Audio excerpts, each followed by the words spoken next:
So unprepared. One. All right, Will, take it away. Hello, everybody, and welcome to Save Our Dice. My name's Will. I'm a D&D sex icon. I'm here today with the whole cast and crew of Save Our Dice. Wow, I sound like I just smoked a 50-pack for every day of my life. We're here with an amazing show. We got Dave FRIANT from Nerdarchy. We got Jonathan PRUITT from WebDM. We got Jim Davis from WebDM as well, and of course our dazzling deviant CODY Lewis here today to give us the sponsors, who I haven't told, but he's gonna do them because I said so, is Jim Davis. Jim, take it away. Hey, Jimmy, just talk to you, man. I'm just talking to you. Come on, Jim. That's all right. I mean, we got to do the sponsors over here. This is Gotta get paid. I understand. Allow me to regain my composure. Our sponsors today. Thank you, Jim. Are fantasy grounds where you could go online, you can get your virtual tabletops, and you get your tokens on there, you put your maps on there, you set up your encounters, you get DM notes and shit, and you just run the whole thing. You can set it up. All you do is click one thing. That's all I'm talking about. And then you get to Dungeon Painter Studio where you make the maps that you then put in fantasy grounds. It's the whole complete package our sponsors are. So you should check them out. Bada bing, bada boom. Absolutely. Well, it could be simpler. Now we're going to hand over to our dazzling deviant. He's never been charged. CODY Lewis. Thank you for joining us tonight, ladies and gentlemen. We are so excited and happy to be back.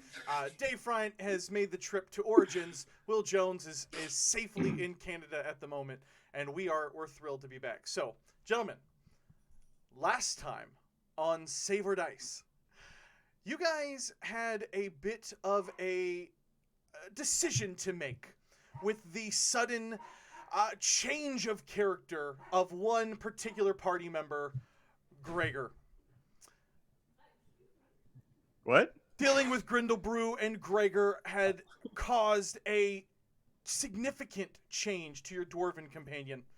And after having a pretty rough go of it back in Vagram during the celebration, he brutally murdered his ex-wife, Doris, right in front of Huell, who helped just a little bit. And then you guys made your escape. You made your escape over to the elvish human hybrid city of Goldenleaf, where you guys found yourselves amidst a young lady in the middle of a bath. And scrambling to your feet, you guys made your way out the window and had a little bit of fun in the town of Goldenleaf. Of course, Huell ran into some old companions there in the city streets, and there was quite a bit of to-do, if you will, about a particular flying broom late in the evening. But alas, you guys eventually found your way to a tavern to pick up a little bit of information, possibly to pick up a guide to take you to Siilaecese, where you ran into the young, bright-eyed and bushy-tailed Campus, who is quite the character. And that, on your way out, is where our story will pick up, with the last thing having happened is Huell being contacted by Rothillian that there was a bit more trouble brewing in the Shadow Vale. So,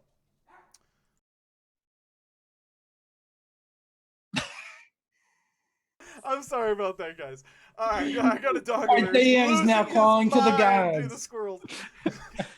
So, I didn't know you were a polytheist. yeah, that's how we do it. So, Huell, you hear on your stone here, your stone of speaking, that Rothillian comes in. We have a much bigger problem than we realized. Go on and do speak up, Rothillian. Some in the back can't hear you. I have discovered quite a disturbing bit of news here dealing with my new companion in Masnagrax, if you will. There appears to be far bigger trouble than we originally anticipated. I have discovered disturbing news of an army being assembled. I have only casually overheard this particular information as my master, he kind of pauses a little bit, has not given me more than that, truly. It's a bit tough here. He's quite demanding, if you will, but it appears that an army is being raised, an army of the Adari, and I can only make the assumption, since these anchors are pulling the two worlds here closer together, that there are nefarious... And he cuts off. What does nefari mean? Is that some kind of fairy? It's some kind of fairy. Well, Like a pixie or something. Or perhaps a description of a dire situation cut short. Well, it seems as though we might have to venture back. Oh, so who on earth was that man? Oh, this is just Rothillian. He's a Lich's apprentice that we left behind in the Shadow Vale. Wow, you guys go all sorts of places, don't you? We go where justice needs to be meted out, yes. Wow, Yeah. so So all my cousins around and try and keep them out of trouble. I'm a vegetarian, guys. Well, We'll have to work on that later. uh-huh. Okay. Actually, I think one of the things we probably should speak to the elves about is about this Rothillian fellow trying to become a lich. I know, Huell, you don't seem to mind, but it does creep me out a bit. Well, I mean, it creeps me out too, but I mean, I think that there's, greater concerns. Yeah, what about this Endori? What are Endori? Huell, do you know what they are? I've never heard of them. I never heard of the Adari either. It sounds like as though he only had a brief moment to relay some message of dire importance and then was cut short. Perhaps That doesn't the elves? speak well. That doesn't speak well at all. If his master had given him permission to send the message to us because they needed our assistance, then why would the master cut it short? Perhaps it's something else. Perhaps the Yeah. master is, perhaps they're not able to send a message, though they want to, and he was able to sneak it out. Maybe there's something afoot in Maznagrax. Correct. There's probably something afoot in Maznagrax. I'm not eager to return there Well, I'll be just honest, yet. I've got no idea what you're talking about. It's a I'm city. happy not to. it's just Zombies, another city. Skeletons, gold, Sure. gas. Oh, It was nothing but undead. Don't mention the vampires, liches, and cousin. Sure. Cousin. He'll figure it out. We don't need to scare Oh, them. I probably won't. Trust me. I'm very slow. Well, That's then- fine. That'll probably service you well in Maznagrax. Just don't think about it too much. I never do. Don't worry. We're still in the city, yes, of Neem. No, you had Neem is where you had met your previous associate. You guys have just left Golden. You had just left Golden Leaf. Golden Leaf, and prior right. to that, you guys had sort of a bumbling, if you will, out at the gates on your way Yes. out of the city. Yeah, that's the last I remember. That's why I thought we were still maybe in Golden Leaf. I thought we were all teleported to someplace after the dust up at the gates. You know what? I apologize, guys. That is correct. You guys had actually been teleported back into the towers here to get a little bit more information, and that is when Rothillian. I apologize. I forgot that. I will take blame for that. The last thing I remember is you guys were going through the gates and dealing with with that black tar guy who had gone kind of feral, if you will. Right. Right. Okay. Yes. GM has slept in the last 2 weeks. I apologize for that. I feel you. It feels like it's been way more than 2 weeks. So and then the guy who's got the tar he's been taken care of. We're not worried about him then. The last thing that had happened was Roscoe had tried to cure him, if you'll remember. And when he touched the sword to the black tar creeping up along this gentleman's neck, it had basically boiled and bubbled over. Mm-hmm. Yeah, Roscoe was doing things with his tip to the black hole, Yep. Things got ugly from there. Yeah, Went downhill pretty quick. downhill pretty quick. Yeah. I personally, whatever's going on in the Shadow Vale, there's nothing we can do about it. We're not anywhere near a portal there. But perhaps it'll sweeten the pot for whatever we have to do at Siilaecese if there's imminent danger that we can point to, particularly if it's Rothillian involved. Campus just nods. All of these names involve several syllables. Keeping up, son? Oh, yes. We're Oh, going we- to the seaside. We name dropped Rathillian a bunch of times. Everyone's like, who?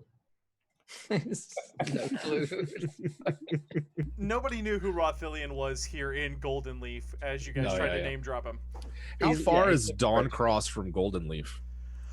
Dawn Cross from Golden Leaf is probably about a 6 to 8 day journey.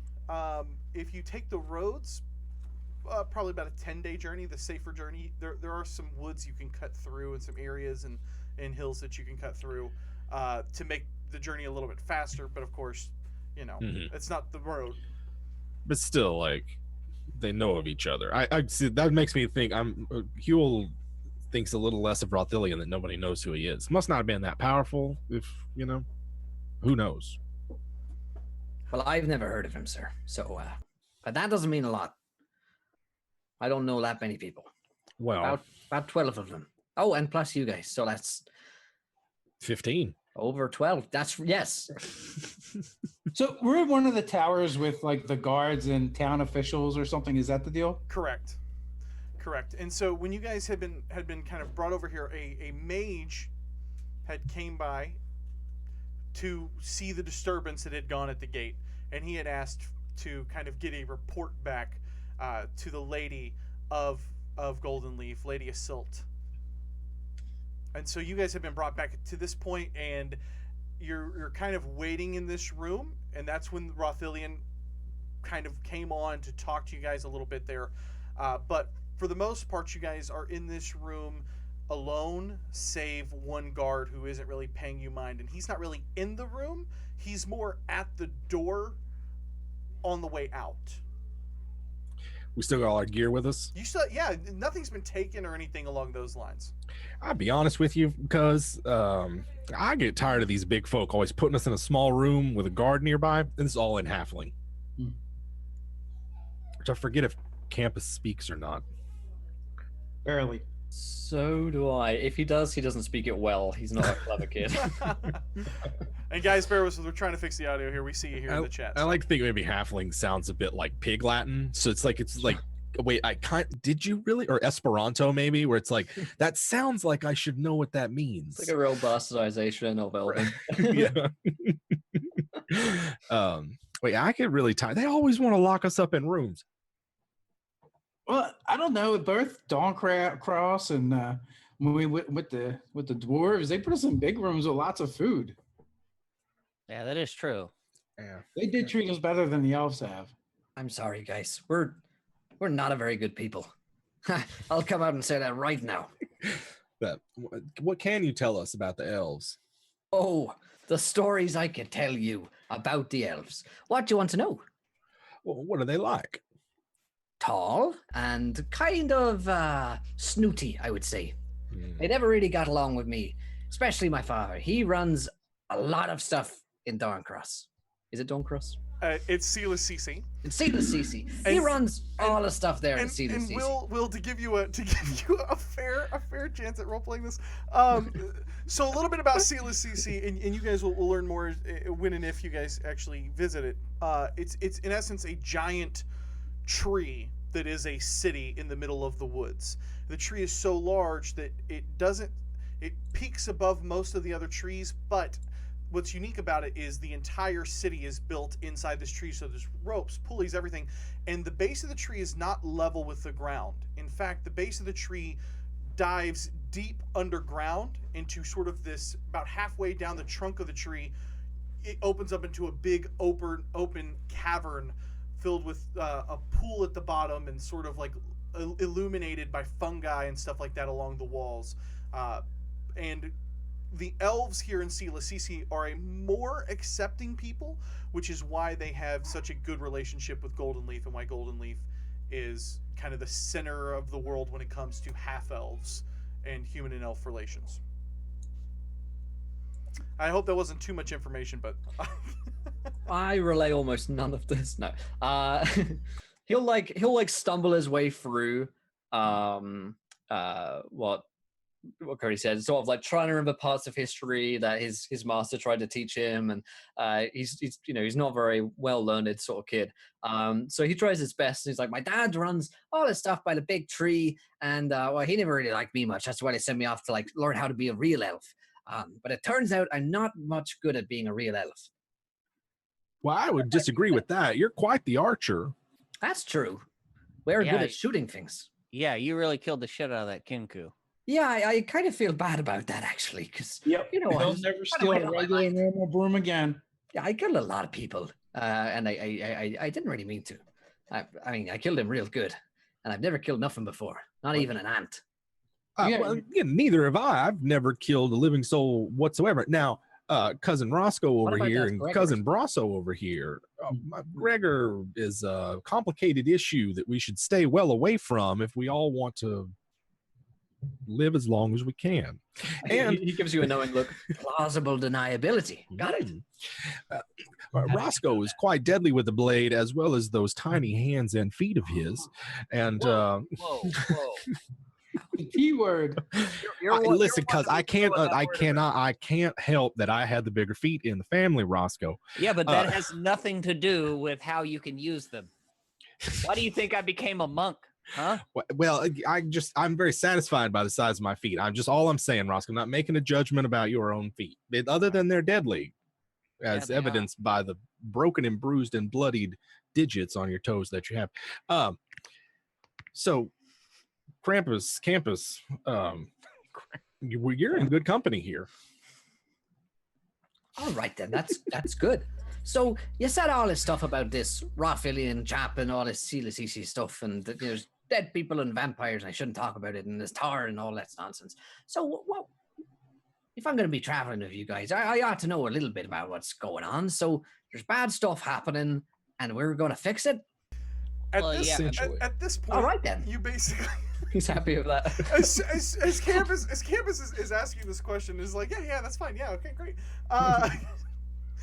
You see a few different armed guards walk in, followed by a stunningly beautiful half elf with a very, very distinct scar across her cheek, and a little bit of it almost looks like kind of char on the other side of her jawline here. But other than that, she is dressed immaculately. She sort of has this kind of air when she walks in of confidence, and she walks into the room. Lady Etriu, I have heard that there has been a disturbance at the gate, and that there was a form of, what did you say? Reaction, I believe, that was caused by a weapon you brought into the city. I was hoping that I might speak with you to learn more about this and what exactly happened, if you will. Reports are a bit fuzzy. Yeah, Roscoe kind of like glances over at Huell and Braso like, oh, okay, now I have to tell this story again. All right, so here we go. This is the sword.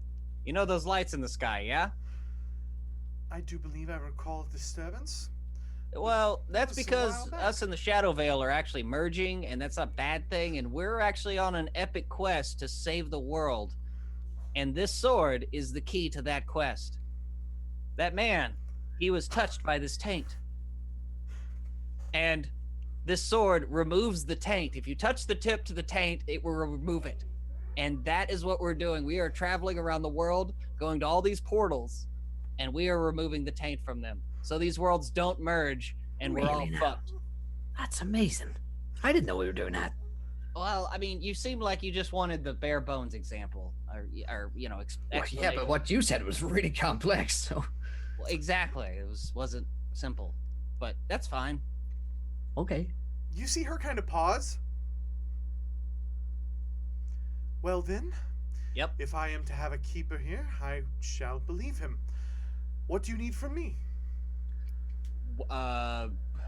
Well, cousins, do y'all need anything before we depart for the next leg of our epic journey? Well, it'd be terribly handy if we could have a full armed escort to Siilaecese. That might be possible to You arrange. got me already. Well, I mean, that is true. Not to impugn Though upon I the am prowess of our curious companion. here about this. Very good. This, and she's kind of like looking over and talking to you, but every time she does, like she's like looking back to confirm the story that she's been told from her guard and associates. I'm sort of interested as well about this tarred man. This is, I believe, the third incident in the last 3 weeks that we've had of it's something along these lines. been the third. What'd you do with the first two? Well, it's apparently not something that has made its way inside of the city gates yet, but rumors, if you will, on the outskirts of town. Oh, okay. Well, you know, A spread from where? Where are the rumors coming from? And she just kind of looks back over. My lady, it's, we have ears to the ground, if you will. You know, there's many things that we don't trouble you with. The knolls to the east, for instance, that's not something that you should be particularly worried about. We're more than, you know. He kind of starts rambling on. hey guy. She just asked you where it was coming from. You say you got ears to the ground, but it's starting to look like you have your head up your ass. So if you wouldn't mind, we got places to be. And We got worlds to save. You see him kind of be like, "You should bite your tongue in the presence of a lady." I'm sure she's heard worse. It is no problem. It is no problem. So, you are headed over to where next? Siilaecese. That was our intended destination, ma'am. Maybe she's heard of that thing. Verrilli, you warned us about that. The Andari? The Adari? Yeah, Ever heard of the Adari? I have not heard of the Adari. I'm sorry. It's no. What about She's kind Roscoe? of looking back over, Okay, like never mind. every time she talks to you, she's just kind of looking back over for confirmation from her like right hand man, just like. I'm just gonna start talking to him instead of her. Okay. Is there a question you want to ask? Yeah, you ever heard of the Adari? And also, what direction are they coming from? The rumors, that is, of these people with the tar. I have Tar never people. heard of the Adari. Rumors from the tar is little tidbits we hear. Beggars, Funny nothing voice. more than that. What we try to keep our ears to the ground, like I said.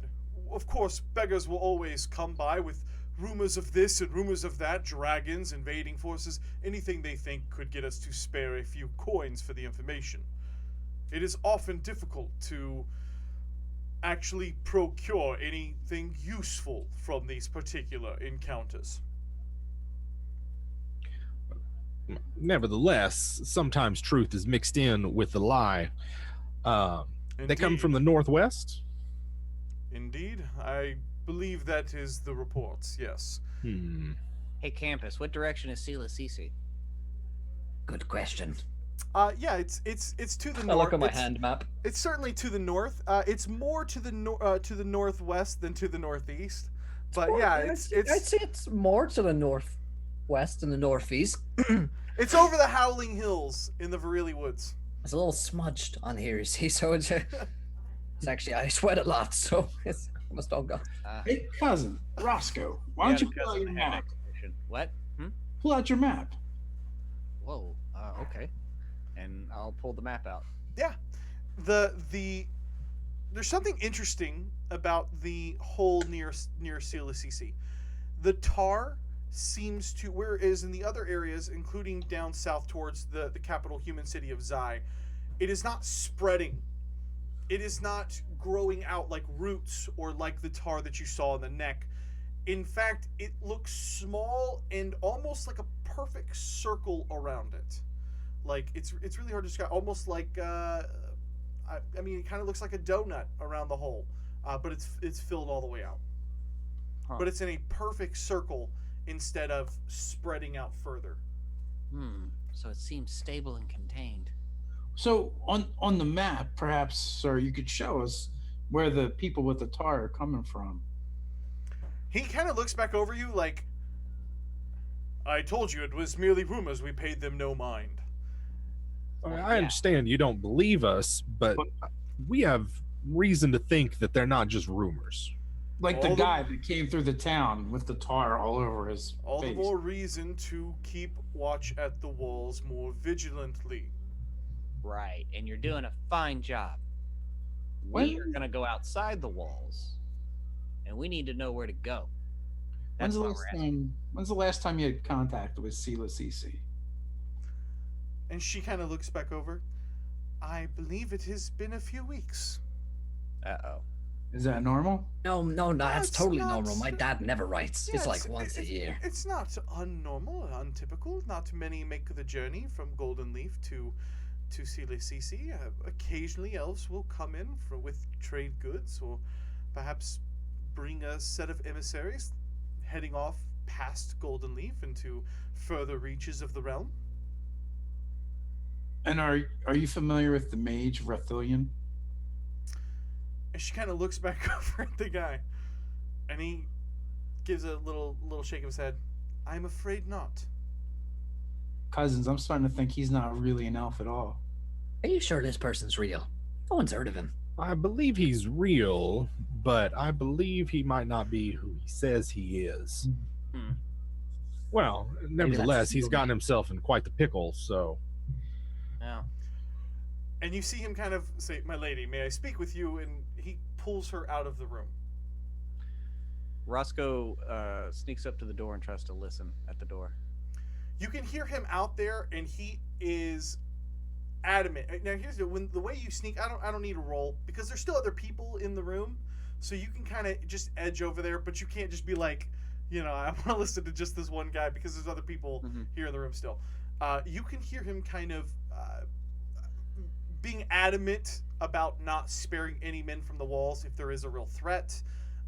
You can hear her kind of questioning, some things back and forth. You can't really make out, but the tone that they have there is he is very, very stern with her, and she is kind of accepting. Yeah, and I'll just kind of mosey on back over to the group. Yeah, otherwise, a few minutes later, they'll kind of re-enter the room, and the half-elf woman here. Well, I believe that what you are currently doing is very important, not just for us here in Golden Leaf, but perhaps even realms beyond that. And though it is troubling that, and frankly hard to believe that our world might be merging with another realm, we are happy to aid you in whatever ways we can, though unfortunately, and she kind of cuts it back over to you, Huell, we will not be able to aid you in the form of an escort. We believe that it is important at this time to secure our borders here so that we can keep our citizens safe. Well, when we save the world from imminent danger, we'll remember. Yeah, that's fine. You kind of hear the guy in the back, kind of fold. It's okay, man. They've got me. We got campus. Yeah, we have campus. It's not like you have your guards that were there restraining the man and saw with this sword, and I'll pull out Sensilver, like what this sword did. It's not like she did. Yeah, I mean, you had guards right there. I'm sure you've talked to them. She's the queen Sure here. she has. She seems to be in charge. She was introduced as the Lady of Golden Leaf. Well, you're the lady and of immense power and respect, I'm sure. You can do whatever you wish. We're going to be on our way, though. Yeah. If you'd like to contribute to the saving the world, then we will, of course, be ever grateful. And you see her kind of turn back and kind of like do this. And she kind of cuts back. In whatever financial ways is capable for us, we shall lend you our aid. We take cash. Yeah. I mean, that's I fine, take too. check as well. Gemstone, preferably. And you see the guy in the back, like he's like physically, his body language, like he is like, she's getting taken. we have no idea who the fuck these people are. Like, there's just a bunch of halflings. She's just gonna give over some treasure. Like, he's really, really, really pissed at all this.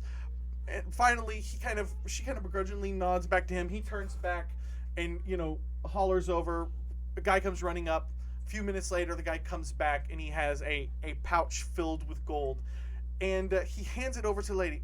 My lady, this is, I believe, more than enough for our bit of information that we will for our heroes of the realm. That has a nice ring to it, guys. Do we have is there a badge or something we get? She takes the coins and she gracefully walks over to you, and because you kind of throw in the biggest hissy fit, Huell, she kind of like walks over to you, and then at the last second turns and hands it to the keeper. Okay. And she hands it to Roscoe. Well, Roscoe is our treasurer nonetheless. I would have handed it to him. Thank you, ma'am. We will put this to good use, and we will remember this when the tale is told. We hope that it will aid you in your journey. It'll fill our bellies. She kind of a few curtsies. times. She kind of curtsies and then leaves. And then finally, the guy that was kind of with her is like, I hope you spend that at least here in the city street markets. You can find good horses and whatnot. I love and he kind of is turning it. Is that a short joke? Kind of turning it. He's kind of mumbling like, And such and can't such. believe we just gave them, And this and yeah, the other. if you Where count is it, what not for sale? Roscoe, it's a heavy bag. Like it's a heavy bag, Roscoe. If you end up counting it, it's 600 gold pieces. This guy's bag is big. Yeah, Like- it's got a huge sack. But I won't. I can tell that it's heavy, and so I'll keep my face, like a good poker face that Huell taught me. And but when we get outside, I'm gonna like turn around and be like, "We got it, cousins," and just That'll do nicely. I say we procure some transport and get out of here. What do you think? Some ponies, or you want to get a wagon? I'm still a little miffed about that guy in the horse comment. Yeah, I know what you mean. Short joke after short joke. Words hurt. That much Yeah. I've learned. Yeah. Yeah. I just assume get a wagon and a donkey. Yeah, I'm still a little gun shy after, I mean, you remember what kicked this whole thing off. We were in a wagon and that wasn't a very fun time. Were you? Cousin, they were horses though. They weren't donkeys. You can rely on a donkey. That's true. I know a really good donkey guy. Oh yeah? Yeah. Well, I bet show you him do, to us. Campus. I bet you do. Okay. I show them to my donkey man. Yeah, you have a donkey man. Describe your donkey man, Will. Uh-oh. Oh God, what has he done? He's like, I imagine this like super tall, super snooty elf, who, despite his thinks he's way better than selling donkeys, but just sells exclusively donkeys. Right? That's just his station in life. He's had to come to learn to accept. That's all he does. Yeah, in a matter of moments, if you guys want, consider the donkey procured, or several donkeys if you'd like. Yeah, I Or think at we least should get two. Yeah, we should get two. Get a nice wagon. I mean, I assume Campus isn't too tall in stature. Or anything. I'm not to most things. Yeah. Well, So, you're relied on a lot of things, including. and they're examining these donkeys.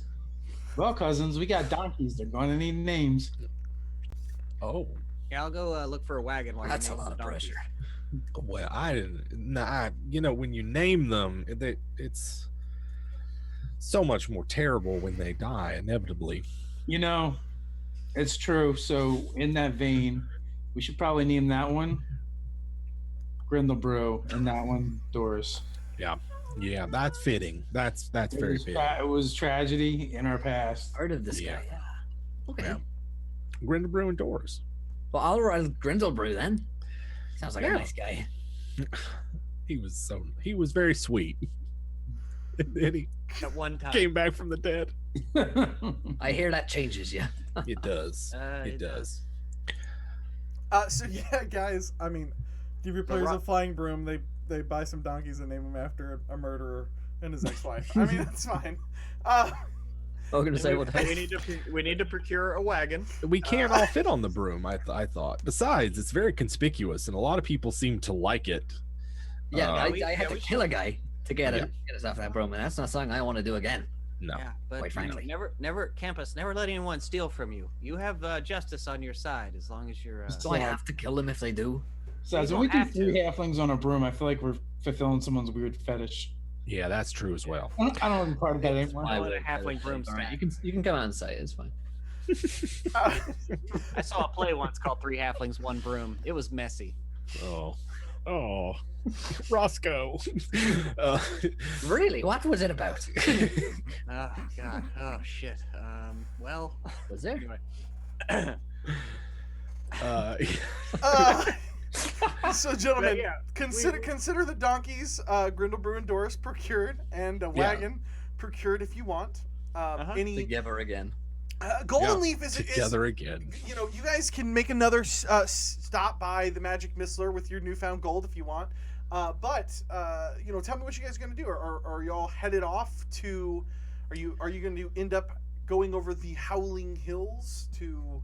Probably. Siilaecese. The magic missler. Did it have? Do we have any healing potions? We want to maybe stock up on that. Yeah. Now that we're Sans cleric. Now that we're Sans cleric and we have a little bit of money to burn, I'm just saying. I just want to throw that Yeah, out. how much scratch do we got? After the Not donkeys counting it in away. public. Fuck that shit. Yeah, I'll no, summon a layman's tiny hut, and we'll count this mother right in the middle, right in the middle of the goddamn market. and then leave it for 8 hours. It would be awful if it got dispelled while you got all your coins and your Yeah, nice neat it would stacks be. in there. I'll keep an eye out. I got counterspell ready for that shit. Yeah, you got plenty of scratch here for you know, Will, let's get a British term for this. Give us a British term for coinage or scratch or money or cash. We say cash. You don't say like bread or anything weird like that. No. Wait, We're a little bit above that. wait. You don't obsess them call about it money like pounds. Americans do. Okay, I got it. Pounds, quid, squid. I Quid, mean, okay. Yeah, you yeah, got plenty of quid, or whatever. You got the dough. Pieces of change. eight. Oh, sorry, we call it change. Yeah, change is a word for it. So like, if you've got I thought you've been watching the BBC. You should have this down. Yeah. Cody like is the BBC as far as Yeah, I that's watched what this that's all. on- I thought you moved there. I just YouTube BBC all day long. cultural appropriation. Not funny. It is funny. Anyways, so you guys, if you guys want to pick up some potions, you certainly can. At the Magic Missler, they're going to be 65 gold pieces a pop, a little bit pricier than average, Yeah. but here, you know, Paying the adventurer's price. yeah. I guess there's no Um, discount. Yeah, clearly we should have gotten a badge. So how much do we have? I don't know. How much do you guys have? You guys 60,000. You just got no. We just got 60,000 and we spent Each. 50 Jesus Christ. on donkeys. You So we have 59,000. I want like a CR20 donkey. I want like Odin's own donkey.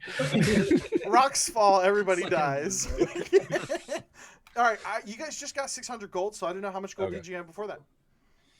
I had some. I don't know that I've ever been I given. literally- Actually, no. You have been Huell has. spending gold on spellbook materials, Jim Davis. He did. Huell has 115 gold left, Well, there you go.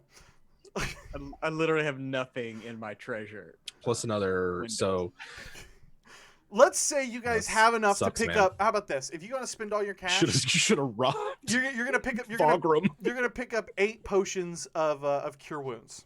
Okay, so Alright. 2 each. All right. That's fine. Yeah, I that's like it. fine. You got enough to do And that after the donkeys. I'll spend some change on spell components and inks. Perfect. So you have loaded up on gear. Is there anything else you guys want to do before you head out of Golden Leaf? I think I mentioned, but I said bye to my master, lol, and like showed him my new powers, and then I came back and joined the crew, and I'm wearing a super oversized backpack, with nothing in it because he's got fucking nothing to come with, and like he looks like a Boy Scout who's just leaving for his first like camp, you know? He's just got that. Dude, that no, it looks like the kid from Up. Yes. So a little slimmer, a little taller, but pretty much. in a few in a few hours, you guys load back up. You say goodbye, campus, and you guys get ready to head out the doors for the second time. to the Howling Foothills. So, give me an idea on how you guys are headed out. Who is anybody on the broom? Is everybody on the donkeys? I think Are people riding in the wagon? Who's driving the wagon? Roscoe would want someone, and he would volunteer to just intermittently like take the broom and just kind of pop up in the air and kind of get a bird's eye view, and then come back down. But we probably shouldn't be flying around on the broom too much. I don't think we should be flying around on that broom too much either. Huell's just gonna kick back in the back of the wagon, bust out his spell book, and he's copying spells over from Verrilli's book into his own anytime there's spare time. Yeah. So the first 2 days of your journey is boring.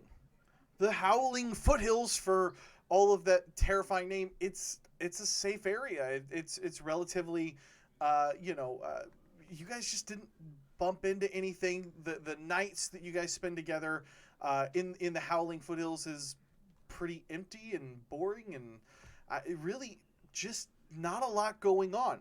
You guys did see a few like flocks of birds that look kind of large fly overhead, a couple instances there, but nothing out of the ordinary during your travels. And after a couple of days, you guys find yourselves at the cusp of the Verrilli Woods. And this is the woods that houses Siilaecese here. And so Campus has successfully guided you guys over the Howling Foothills. How about that? Campus, you are an accomplished guide. I don't know. Yeah, I just followed the hand map. That's a tremendous skill and woodcraft that you have. Yeah, He basically just took us down the road, didn't he? Yeah, pretty much. it kind of looked like a path that just you guys guessed. are on. I'll tell you guys a secret. I thought we were headed west the whole time. Well, I mean, we could see west, so you were. Yeah, and then Roscoe just kind of walks off. He nods. Yeah. So as you guys enter into the Verrilli Woods, the terrain is obviously making a significant change. But the biggest thing is that it's not that the woods is dark and scary so much as the woods is just blanketed and incredibly thick up top, creating these big pockets of light that hit whenever they do hit to kind of stand out and be quite striking to you, to kind of illuminate the rest of the under the canopy areas of this particular woods.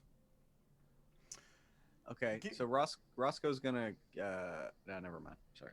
With the wagon and the donkeys, you guys can absolutely still take them, but it is getting a little rough for the wagon with the crags and logs and roots and stuff like that as you guys get further and further and further in. Yeah, Roscoe will hop out of the wagon and walk. Yeah. Just take some weight off of it. Yeah, if we need to walk, that's fine. Just keep the gear in the wagon if we want. Roscoe, are you still? So I know you were kind of doing a little bit of scouting there with the flying broom previously. What about now? How are you trying to go up above the tree line? Are you just trying to get up high enough to see? Because as you get off of probably about 15 feet in the air, the branches really start to thicken out and interweave and intertwine in this thick, dense woods. Yeah. I think I'm just gonna cut that out. I'm just gonna stay beneath the dark boughs. We'll just stay down here. That's fine. Okay. So who is leading? Roscoe will lead. He'll keep an eye out. Go ahead and give me a few. Yeah. Give me 3 perception checks, please. 3 of them. Ooh, fancy. And First one. from Campus, give me a survival check at advantage. Okay. My fancy grounds is still updating, so I'll just roll this. Yeah. Thanks to the PC melting last night. Let's see. Do you got real dice? No, I'm just using a roller. Let's say 14. A 14. Okay.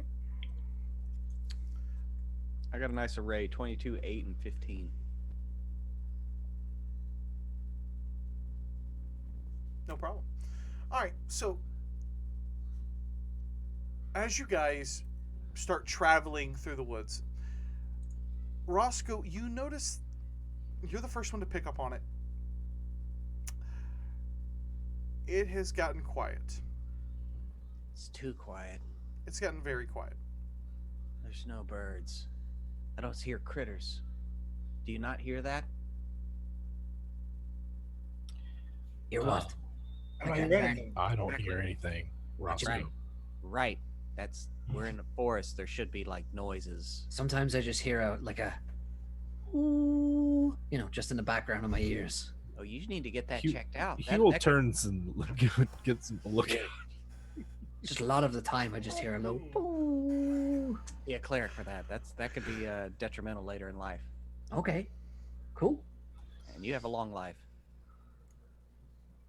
Hopefully. Well, So I don't convincing. want to be the Keeps one that last part to Yeah. himself, though. Non-halflings haven't done that well with us.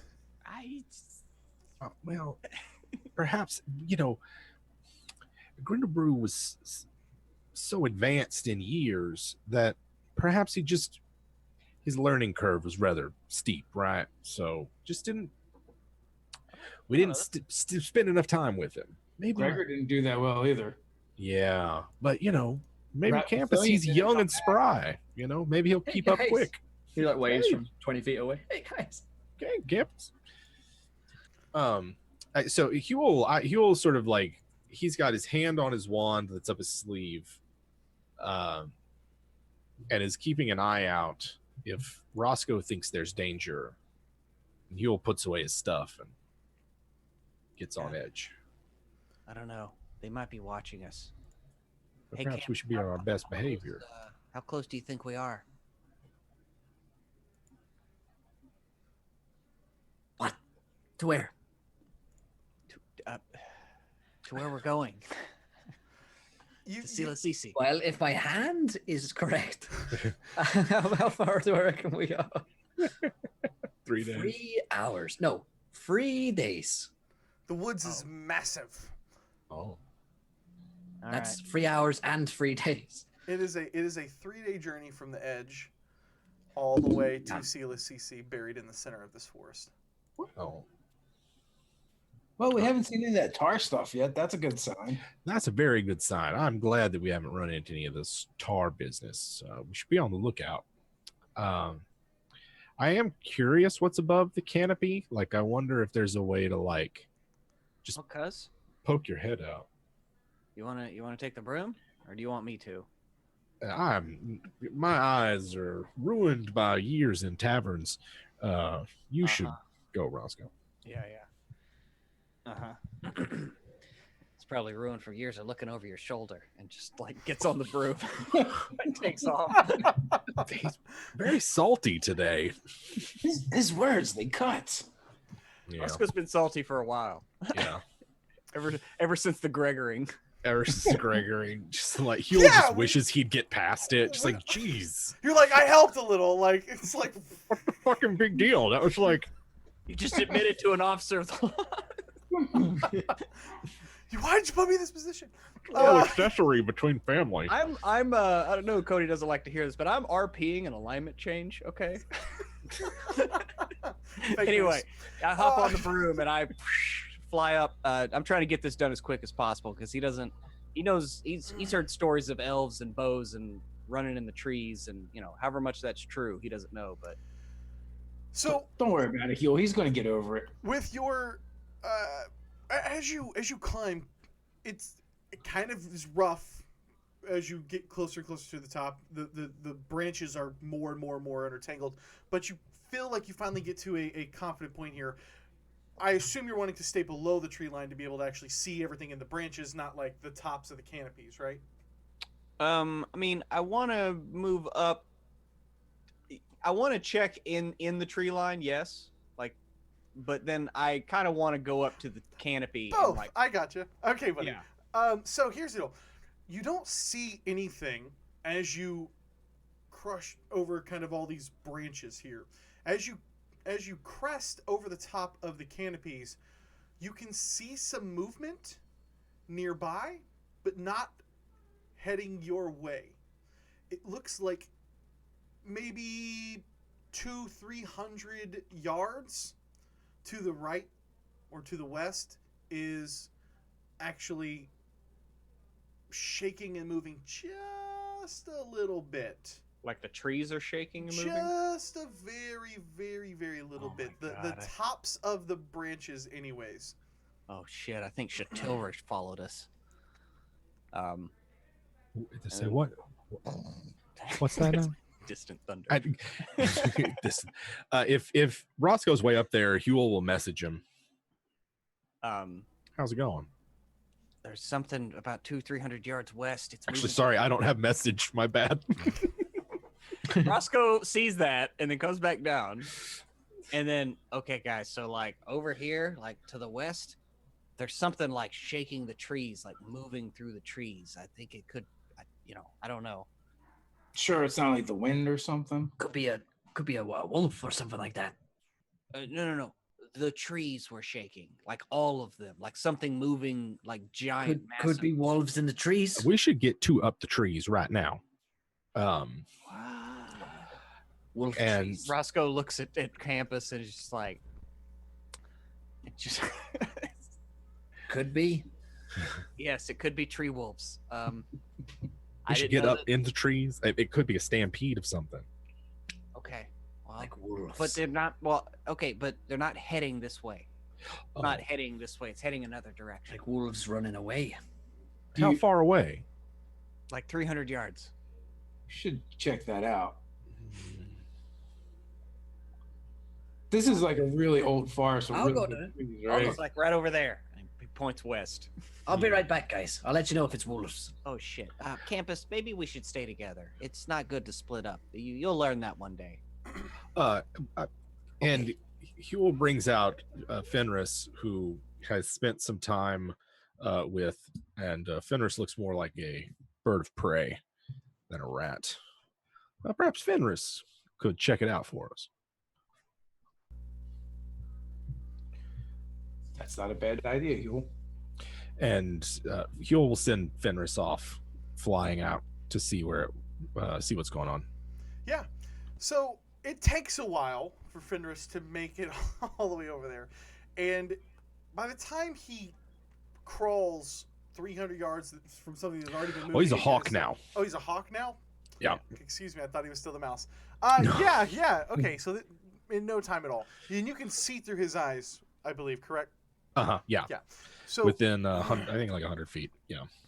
what you see is it looks like a group of very, very, very large humanoids. Maybe giants, but they don't look like hill giants.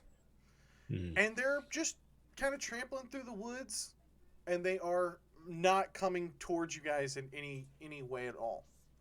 Oh, it's big folk. Well, what, like humans? Dwarves? They were the size of hill dwarves, but they didn't look like hill dwarves. Like bigger. I keep saying dwarves. Hill giants. I'm sorry. Hill giants. I apologize. The bigger folk. Big folk. Yeah. Well, they don't seem like they're on any sort of warpath or searching for us or anything. But They were definitely armed. They might just be chilling. they entirely could be chilling. Now, Campus, do you know of any giants that live in these woods? Never met one personally, no. Oh. They are not known. They are not known to be a part of the It's woods. unusual that they're in the area. I'll say that much. They're not usually around these parts. The see. elves of Siilaecese, this is their kingdom. These woods, and so they roam. There might they be roam troops in these lands kingdoms. that ain't theirs. Well, here's what I'm surely. wondering. I'm sorry. Yeah. go ahead. How many do you see, cousin? Yeah. How many were there? There There was about 5 of them. Yeah, about 5. There was ogres in that battle, right? There were ogres if you're talking about all the way back in Permath, with the battle with the drow and the dwarves of Vagram. Yes, there were ogres as part of that battle as well. So do these look like those? Are they just Bigger. are they ogres? Bigger. Bigger? Yeah, bigger. Well, I'm happy to let them go about their way. Surely someone from Siilaecese will get to them, although it does make me wonder if there's anyone there at all. Maybe that's why Yeah, they're traipsing about the woods. I'm starting to worry. I mean, you figure that the elves would protect their domain. Would have greeted the prodigal son returning home. And there's that too. Probably not. No. No, no. Kind of Well, hungry. Sorry, guys. That's okay. fine. Tuck in. Move. I'm happy to. By the way. Oh, sweet. The lady of Golden Leaf gave us enough money. We buy only the best. I'm happy to let the giants pass us by. Now, is their trajectory? Is it like gonna cross our path, or it's kind of No, the same like direction? like the way that you guys are headed, you're headed this way. They were way over here, headed like away from you. Like okay. they're not Okay. moving anywhere near towards you guys unless you go seek them out, Well, I mean, I'm or good. unless they've Probably. cleverly like sent 4 or 5 of them over here to make you think that, and of course they're going to ambush you later. Oh, We should probably let the elves know. yeah, we could let them know. Let's keep on heading to Siilaecese. Asking them. Yeah, head on. You guys continue to travel along, and are either the 2 rangers leading, or is Roscoe still leading here? I'm not. You're the guide. You're not okay. Oh, right. I'm the guy. Yeah. No, I can go first. He's guiding from the back. I was chilling with the donkeys. I'm really, I'm digging the donkeys. Okay. He likes it more than the donkey guy does. It's true. It's true. Dr. Braso would rather be behind a donkey, apparently. That's fine. I mean, whips, donkeys, whatever you're into, Dave. So, Both, actually. I'm sorry, I got to compose myself. All right, we're good. He's just being his best self, man. No shame. No shame, buddy. All right, so as you guys continue along, you have started to see some of the trees open up a little bit in the kind of upcoming area. So they're creating these little nice patches of kind of rest areas, and it's getting closer to sunset. The kind of thick denseness of the trees has broken a bit here in this part of the woods. And it's, getting kind of close to time to rest. You certainly could look for a couple of areas, or you could try to rest in the trees, whatever. Huell summons his hut. Yeah, maybe you could summon the hut up in a tree. I don't see why we can't give it a shot. So, are you going to look for a clearing to do this in, so that you have better vision? Actually, that'd probably be a better idea. Clearing instead. Yeah, so we can actually see, all around us. That's fine. That way somebody doesn't try to set an ambush up on us like if we're up at a tree. Cousin, can the donkeys fit? I would hate to leave them outside. I don't think the donkeys can fit. There's giants out there. I mean, we can keep them right nearby. They'll just be right outside. And you've still got some time before you actually need to make camp. There is still light peeking through, and now you're at a point where you can look up in some of these clearings and see that kind of orange sky as the sun is kind of getting ready to set. As you come up to clearing, looking for a place to kind of set up this tiny hut, you find one that is particularly pleasant to the eye. Lots of little flowers and stuff like that hang around here, and it doesn't look like it has been trod upon too much. Okay, that seems like a good spot. Yeah, let's take a nap here. As the sun's going down, I'm gonna cast Dark Vision. You're going to cast Dark Vision on yourself? Okay. And go ahead and everybody give me a perception check as you come into this clearing. It's all tamped down as if a herd of giants walked through. No. Looks like a good place to me, It's guys. not. Okay. Roscoe got an 8. Everything looks clear. Roscoe got an 8. We got Dr. Hill with a 21. We got I got a Huell 10. with an 8. And Big 8. so we got 8, 8, 10, and 21. Okay. So, you guys are tired. And, you've certainly journeyed quite a bit this day. As you're coming into this clearing, you've already kind of made the arrangements. Okay, we're going to set this tiny hut up in the trees.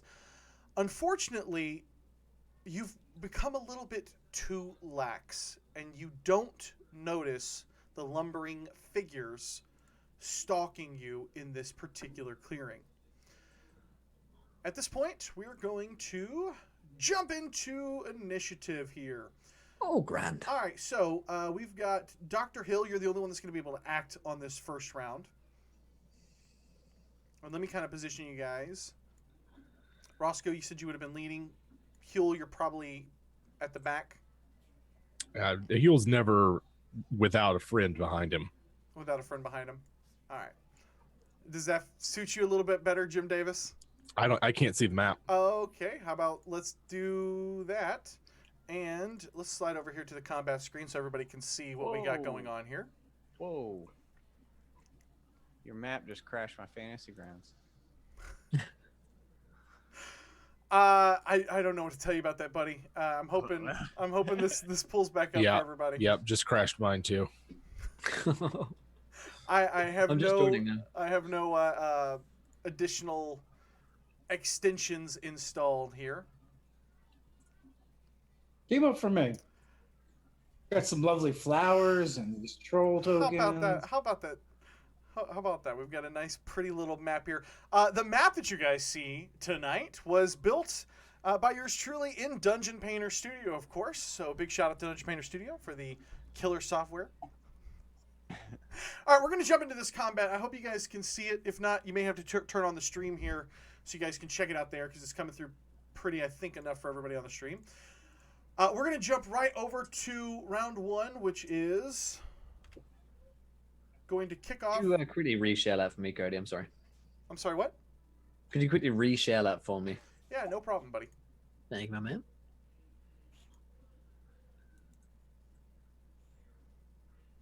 Oh, 1 second here. I've got OBS locking up on me, and I think it's causing me issues. All right, there we go. Now you should have that as well. All right, so this is going to kick over to Dr. Hill. You're first up here, Dr. Hill. What would you like to do, Dave? All right. As you see these two big, lumbering, green, large humanoids kind of come out for an ambush and charge towards you. All right, so I want to Hunter's mark this first guy here. Let's see if I can successfully make this work. Let's see. All right, I just dragged my token on him to cast a spell. Yep. All right, as my bonus action, I will 5, 10, 15. I want to dive into the brush for some cover. Okay. And I will unleash the might of my whip upon this creature. Yeah, the 15, and if you drag that on top of the token, it will automatically do that. Don't do it now. Okay. They have an AC of... Hello, where is this AC, buddy? I'm so sorry. Give me 1 second here, guys. No worries. We've got an AC of 15, so you are going to connect. Was that with the whip? That was with the whip, of course. Then I scooch on in with the short sword. Okay. Ooh. Oh, and I just had a crash here myself, guys. Give me 1 second. No. Oh, no, never mind. It didn't crash. I'm back up. No. I'm back up. I think Well, that's it's a 25. So if the 15 hit, I'm gonna go with that. Probably hit too. Yep. So just when you take your damage, go ahead and just drop it right on that troll for me. Oh, all right. I did not do that, but I will do it now. All right. And so does it automatically calculate the hunter's mark? Doesn't look like it. It doesn't. It doesn't. You didn't turn it on. That's all right. The hunter's mark was an additional what? Okay, so the hunter's mark will be an additional D6 each turn, bud. Right? Yeah. And so another 9 damage. Okay, I can easily do that myself. All right. Is that all you want to do? Yeah, pretty much, and call out to. All right. You know what? Yeah, that's all I can do. Gonna bring us over to the troll who is going to charge in. We've got some movement here. 30 feet, so 5, 10, 15, 20, 25, 30, and he's going to double move to kind of charge over here and close in on Roscoe. And the first troll here is going to retaliate. He's going to retaliate with a multi-attack against Huell. Whoops. I'm sorry, guys. Give me 1 second. I'm having issues myself here. Yeah, I'm getting Retaliating against Huell for what? Not Huell. Dr. Braso Hill. I'm sorry. I think you had it right the first time. Always Huell. All right, and so this is going to be... He's going to lash out here for... My goodness. All right, there we go. All right. Dr. Braso Hill, we've got a 22, which is going to get there as he lashes out with a bite and then 2 claws here. Let's see. We've got a 14. Is that going to hit? A 14 is not going to hit. And then he's going to follow that up with a 23. So you are going to take a nasty 19 points of damage, sir. All right. And that is going to bring us over to the top of the round, which brings us to Roscoe, who's just had a troll close right in on him. Alrighty. So Roscoe is going to open up.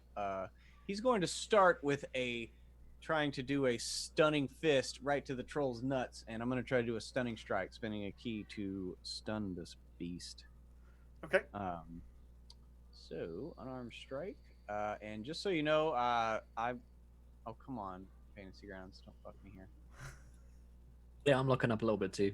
Yeah, like I'm getting these runtime errors that I guess it's every time something updates with the map. It might be the way that I export these maps is I export them as a PNG instead of a JPEG to make them as bright and pretty as possible. So right. We'll look at that for the next go round. So all right, hang on, let me get my dice out. Doing this old school. Doing it old school, bud. 17 to hit. Yeah, 17's gonna get there.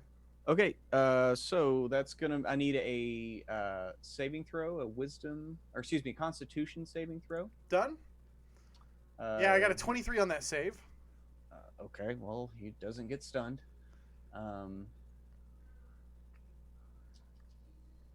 But he takes 8 damage.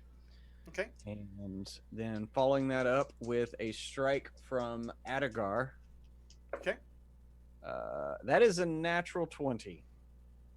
I believe you, Pruitt. I don't think you're gonna So- lie here. Oh no, I'll tip my camera down right now and show you my nasty. I'll ass show you, desk. buddy. I'll show you. Let me hold up this You're gonna dice. show and I can your move to nasty whatever ass number what? I want. My fucking desk that is a mess. Oh, right. Wow, that's a Is big that desk. a euphemism? Desk is so fucking huge. And so shit damage. So that's gonna be 9 and 4. That's 13. 13 points of damage. And then I'm gonna follow that up with just an unarmed strike. I'm actually gonna show you my desk so you can see that. Oh, Another That's a- natural 20. It's a US, set of 2 US. 20s in a row. That desk. Fucking I'm gonna roll dice more Your desk often. is so Fuck. big. It's so huge. All right, we're gonna let chat decide if Pruitt's cheating or not. Y'all just tell me what y'all no, think. Was that hardwood? You're goddamn right. It's hardwood. So that's going to be 8 plus 4 is 12 damage. So, 12 more damage. Absolutely. That is pretty significant as you lash out Mhm. at this troll. And it kind of is like lumbering down to grab you as it charges in, and you quickly spring into action and counter before it can strike over at you. That brings us to, unless you want to move.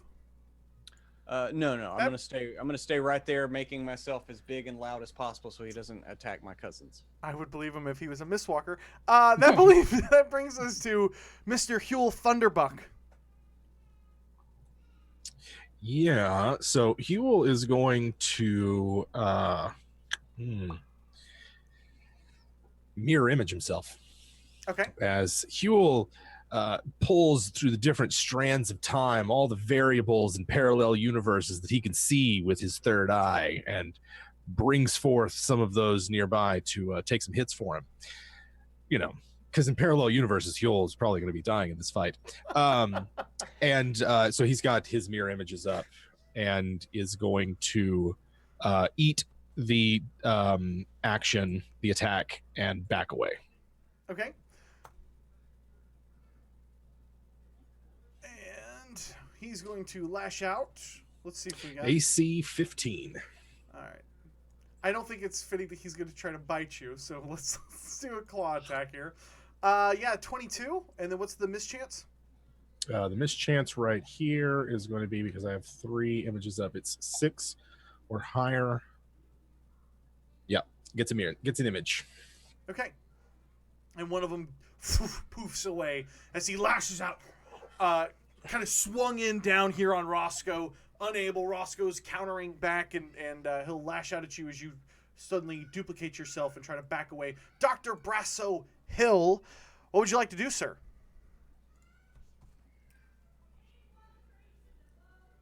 I will unmute myself first. I will remember this time that I have extra attack and actually get more attacks. Oh no, that's right. I was right last time because I used the bonus action to cast a spell. Jesus, I gotta find one of these YouTubers that talk about this game so I can learn more about it. Something like that. A little like that. Andrew's channel's a good one for that. Yeah, I hear that. I will. All right. I'll try and stab this guy. Yeah, 16 is more than enough to land on this big target for you. Yes, I'm feeling encouraged, so I'll stab him again. Definitely. Making contact everywhere. All right. He can take an attack of opportunity because I am going to pop out 10 feet from him here and take a shot at the whip. Is a 15 going to hit you? 15 is not going to hit me. Okay, he misses wildly. You step back. He lashes over at you. You crack off with the whip as well. Throw me some damage, buddy. All right, that's a thing I can do for sure. All right, so there's 1 short sword stab, 2 short sword stabs. Ooh, that's not very good. And a whip to the face. Okay, so we got a total of 14 points of damage. Well, plus we get some Hunter's Mark action in there. That's another 12.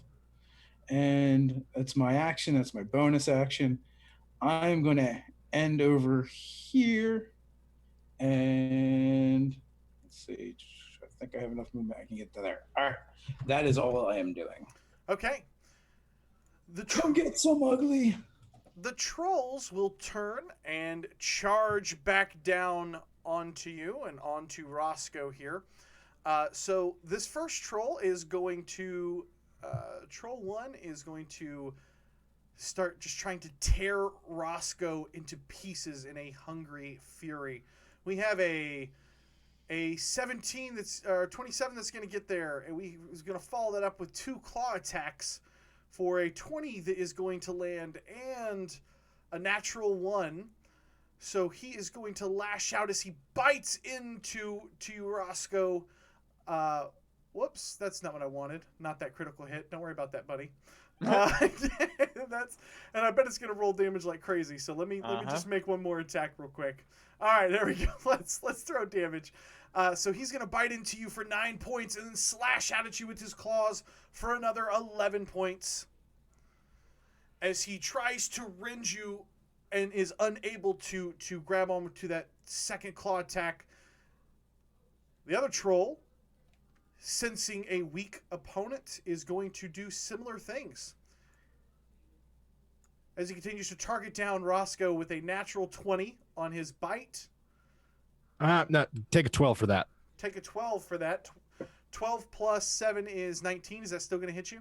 Still hits. Okay. So it's still going to hit, but it's going to deal it's going to deal 5 points of damage instead of 8. And then he is going to lash out with a claw attack. Jesus Christ. Okay, yep.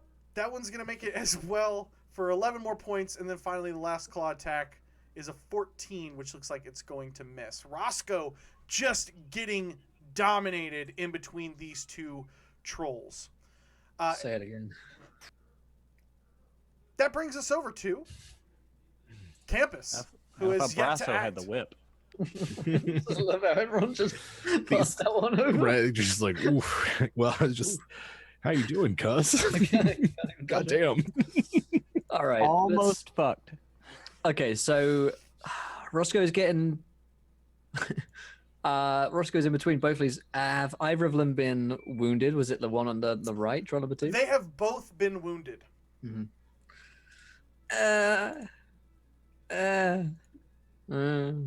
All right, let's try an ensnaring strike. Using my first level spell. Next time you hit a creature with a weapon attack before the spell ends, a writhing mass of thorny vines appear on the target. Strength saving throw. Or let's see if we hit it with the longbow first of all. So as bonus action to do that, longbow is a 17 to hit against a troll number 2 on the right hand side. Certainly. All right, so the damage is 5, I believe, and let's see. Roll me a strength saving throw. If it's large, it has advantage. Okay. 23. That'll do. Yeah, the vines try and like hold it down and like snap it in place, but it's too strong for them. And trying to buy like an escape route for Roscoe by restraining it, but not enough. Not enough. I'm gonna move. Fuck, where do I want to move? It's like I should have thought about this beforehand. I'm gonna move here. Okay. That brings us back to the top of the order. Roscoe 3 stones. What would you like to do? So Roscoe is beaten and bloodied, and so he's going to fall within himself, seeing these two enemies on either side. He basically like jumps up in the air, does a front kick one way, side kick the other way. I'm trying to do a double stunning strike and kick them both in the nuts. Okay. So both of these are unarmed, and my fantasy ground's finally caught up. So 15, does that hit? Yes, sir. Sure does. And the one is not going to make it. Well, I'm a halfling. Oh, look at that. Look at that, son. Look at it. Okay, so I'm going to need a constitution save from both of them. Okay, so this is for Troll 1. He is going to roll 24. Troll 2 is going to roll a 20. Okay, so I don't stun either of them. That's Troll 2, the nat 20. Okay. So that's 8 damage. Troll 1 takes 9 damage, the normal hit, as I kick them both in the nuts. And then I am going to use a bonus action and a key point to disengage. And All around the barrel. actually, I'm going to use a key point to take the dodge action. Okay. So they will have disadvantage if they continue to try to assault you. Yeah, and my AC is 18 because I did unarmed strikes. Okay. That brings us over to Huell Thunderbuck. How hurt does this one in front of me look? They both look hurt, but, you know, they're trolls. Can you tell how bad they're hurt? I mean, he's been cut up a couple times by They're Braso, and then they're more than dangerous to you right now. Mm-hmm. Huell takes out you know what? Huell's sense of self-preservation takes over. He casts Fly. Okay. You cast Fly I got on something on my yourself as an sleeve, action. but I cannot withstand their anger after I bust it out. So he casts Fly, and I will eat the reaction attack and fly out of their reach. He's gonna do that. He's gonna go ahead and try to take advantage. So he is going to try to slash out at you with a claw with his reaction. And Huell, AC 15. natural 20, my friend. I'm gonna turn that into a 19. Okay. I can't If dump you the could damage. roll back time. All right, let me roll another see attack what so it doesn't crit it up for you. 11 points of slashing damage as he turns around and kind of slashing at it, trying to knock you out of the air as you begin to rise. Okay. Give me a concentration check, please, sir. Let's see. Just a sec. Cody, did you pay off Fantasy Grounds? I did not, sir. 15, and one of my images disappears. Okay. So I'm now have 1 left, 11 plus. Okay, and you begin to fly up into the air, reaching up and this is an opening here, so you can hit the canopy and still see around you. I'm just like, I want to be right out of their reach, and would prefer to be in the open as opposed to have a bunch of shit over me. Okay. Duly noted, sir. Not a Hmm. bunch of shit over you. Yeah. Dr. Braso Hill. Oh man, I'm looking. I'm seeing my cousin's kind of hurt. I'm gonna try to get this one to follow me, the one I've been working on. So I'm gonna slash out with the whip on them. Oh, Jason. Okay. Mhm. Yeah. So this is on 1 or 2. On one, I'll drop it right on the right one with and that's a miss. Yeah, you whiff on that first So crack with the with whip. that miss, I just crack it in his face. Come on, you big green ugly son of a bitch! Come on, I'm over here. And I just kind of work my way around his companion, give and me I will a, then. Give me a bluff check. I will absolutely give you a bluff check. Too bad that doesn't exist, does it? Deception. Maybe? What system are we playing? What is this game? How does it work? A natural Oh, 1. A 0. Natural Okay. one. I'm so glad I'm a halfling. Halfling. Let's see what we got. Let's see what we got. It's not any better. Anyway, with that in mind, I'm rolling around to his companion here, and I'm going to stab him in his feet.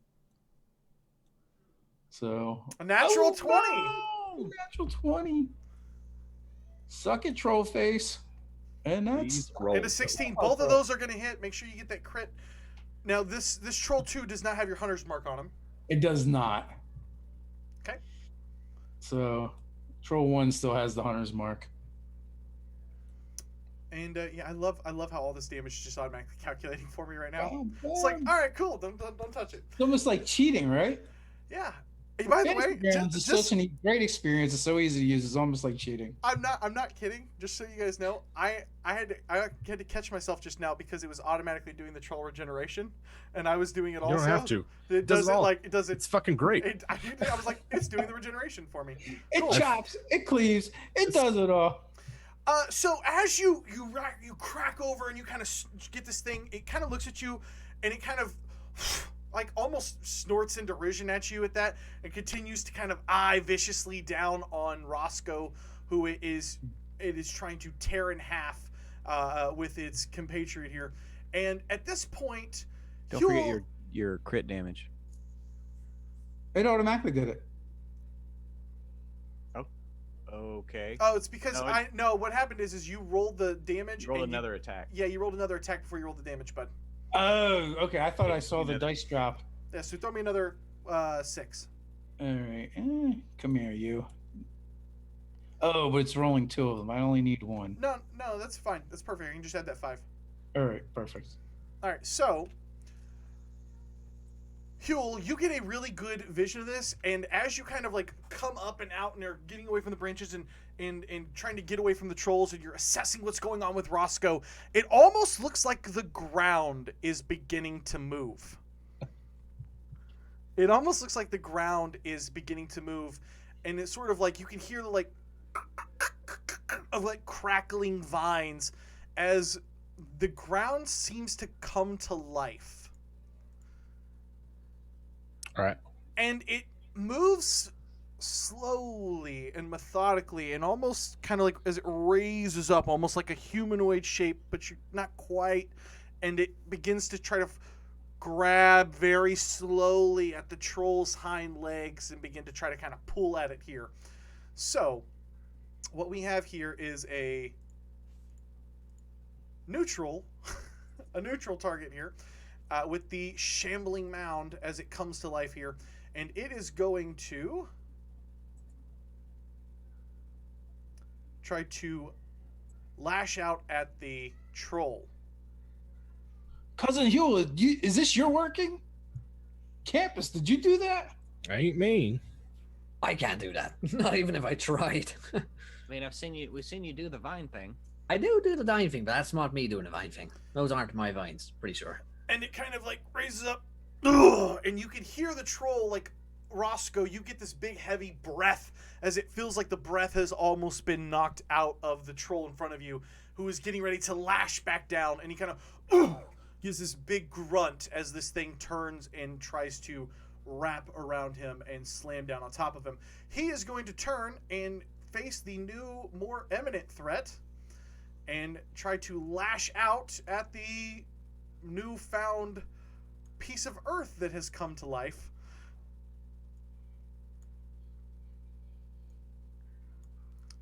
And yeah, he begins to engage and fight with this bit of dirt here. The other troll, however, is very interested in seeing you eaten and consumed, and he is going to continue to lash out at you instead. So he's going to try to reach down and bite into you with a 26, buddy. I'm sorry. Disadvantage. Oh, disadvantage? Okay. We can do that. That's right. Are you fucking kidding me? Golly. Okay. I don't know what to tell you there, bud. I hit the ground. And so, yeah, he continues to bite down into you. And at the last minute, he kind of sees you drop. He immediately turns back over to Dr. Braso, who has continued to stab at its back. And so he is going to do that. My gosh. The 17 is going to miss. What is your AC? 18. 18. Very impressive, sir. And yeah, it is going to miss twice. Quick, someone use healing word. Does anybody have a healing word? Campus, A few wounds. it is back up to you, my friend. Who needs healing? They just took a bite out of Roscoe Three Stone's head like it was an apple. Oh, I got distracted. I'm sorry. As you see him, he actually has into my core. He actually has a significant chunk of his neck and shoulder ripped out. That's a significant chunk, isn't it? I'll place a hand on him and I'll cast a Cure Wounds, which is something that Campus has never done before. So let's see. Hey, 8 points of healing. And he just kind of like runs over, and it's again like in the panic he can do things. When he thinks about it, he can't do them at all. He's just, oh god, Roscoe, no! And he runs over and just like puts his hands on you, and like it looks like leaves and natural magic kind of flows into me. Oh my god, my hands are magic. And that's my turn. Okay, and that brings us over back around to Roscoe. Let me get rid of this unconscious effect here. And you are back up, my friend. What would you like to do, sir? Thank you, Campus. Oh God. You're welcome. I'm so hurt. My voice got deeper. And Roscoe's gonna like hop back up, and seeing his cousin still in the fight, you know, he's just gonna like come back up.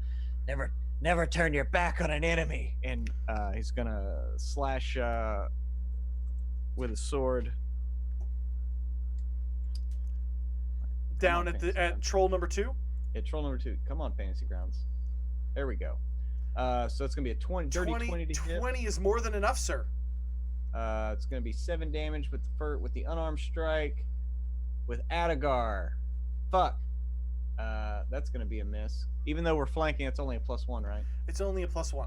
All right, and then with my bonus action unarmed strike, there it is. Waiting on We that got a one. 4, giving me an 11, which is slightly above average. That is 2 saver dice memes in 1 roll.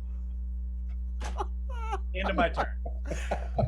Oh my gosh, Pruitt is having a rough night tonight, guys. Help him out. Huell, you are floating in midair. Yeah, and Roscoe doesn't seem to be being terribly effective as he's kind of wobbling from the healing magic that he's just received. Well, that sucks. Huell is going to actually need to find where it is. I don't have that preloaded yet. He's going to take out his wand of Scorching Ray, and given that it produces 3 rays, 2 of them are going to go on troll number 1, and 1 of them is going to go on troll number 2.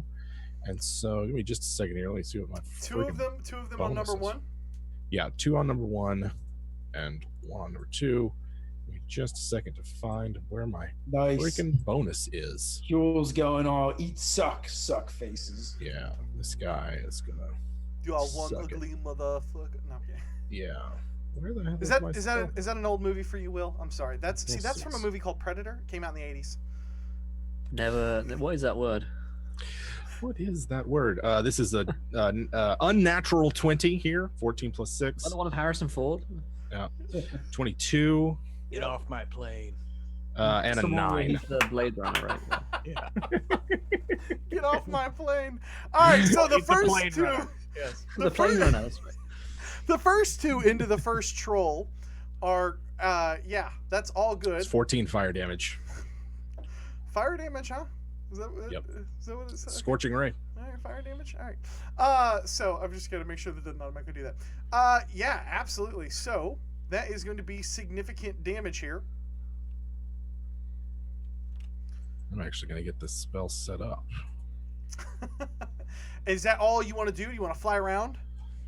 I'm going to just, I'm going to be hovering around, but I'm staying at least 10 feet out of what I think their max range is. So probably closer to like 20 feet above the ground. Okay. Perfect. Thank you, Don Durham. Thank you. Don, we appreciate it, Thank my you, man. Don. Our morale is boosted. I had a I- wonderful meeting with Don this week in our one-on-one. So Don, appreciate the love, buddy.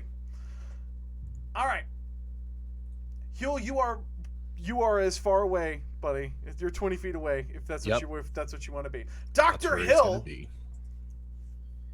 All right, you ugly green, oversized sacks of pus. I will swing around, so I'm kind of like in between them here, making this Congo line of heroics. This first troll number 1, that shambling mound. Does he have him wrapped up or? Not yet. Okay, he's trying to, but he's failing. Well, yeah, he was successful, but I mean, he didn't wrap him up. Oh, okay. So he's not like restrained or anything. He's not grappled. All right, just checking. All right, so we'll give him the whip. That's going to hit. Crack! Right in his face. Then he can eat some short sword. Ooh, the halfling Or one. maybe not. Try again. I've never seen so many 2s until you guys played a bunch of halflings. It's all it took. It's all it took. All right. Yeah, 25. You slash into him again for another 8 points of damage. And I owe you a couple more D6s. So Okay, so there's a D6 here on Troll 1. all on troll 1. Oh my god, can you roll another 6? You only got 6 hit points left. Why is it? Oh, it's roll. That was 2 D6s. It did roll 2. Oh, roll. Okay, so that was all of them? That was all of them. Yeah. Okay. All right. Anything else you want to do, Dave? No, that's it. I just want to keep rolling D6s all night. That's All what right, I'm so doing. now we have the Shambling Mound, who will try to slam down onto this troll here for 17 points, and that is probably going to be enough. And yeah, absolutely. So this thing has been charred from Huell's scorching ray as he flew up out of there and rifled down a couple of shots, and this thing is kind of burned up and crisp, has been screaming out. Dr. Braso Hill comes in, gets a couple of slashes, and the mound just pounds into this thing so hard. You guys all hear this kind of sickening crack where the bits that have been charred from the fire of the scorching ray literally break off and kind of dust down onto the ground. Not the entire troll, just the bits around the shoulder blade literally just snaps in half from the weight of this shambling mound as it continues to move forward. And it is going to attack this thing one more time.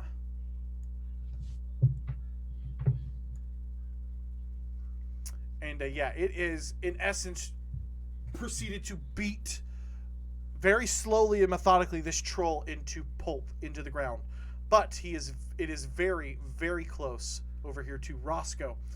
At that point, you guys see an owlbear start charging into the woods. Wait, what?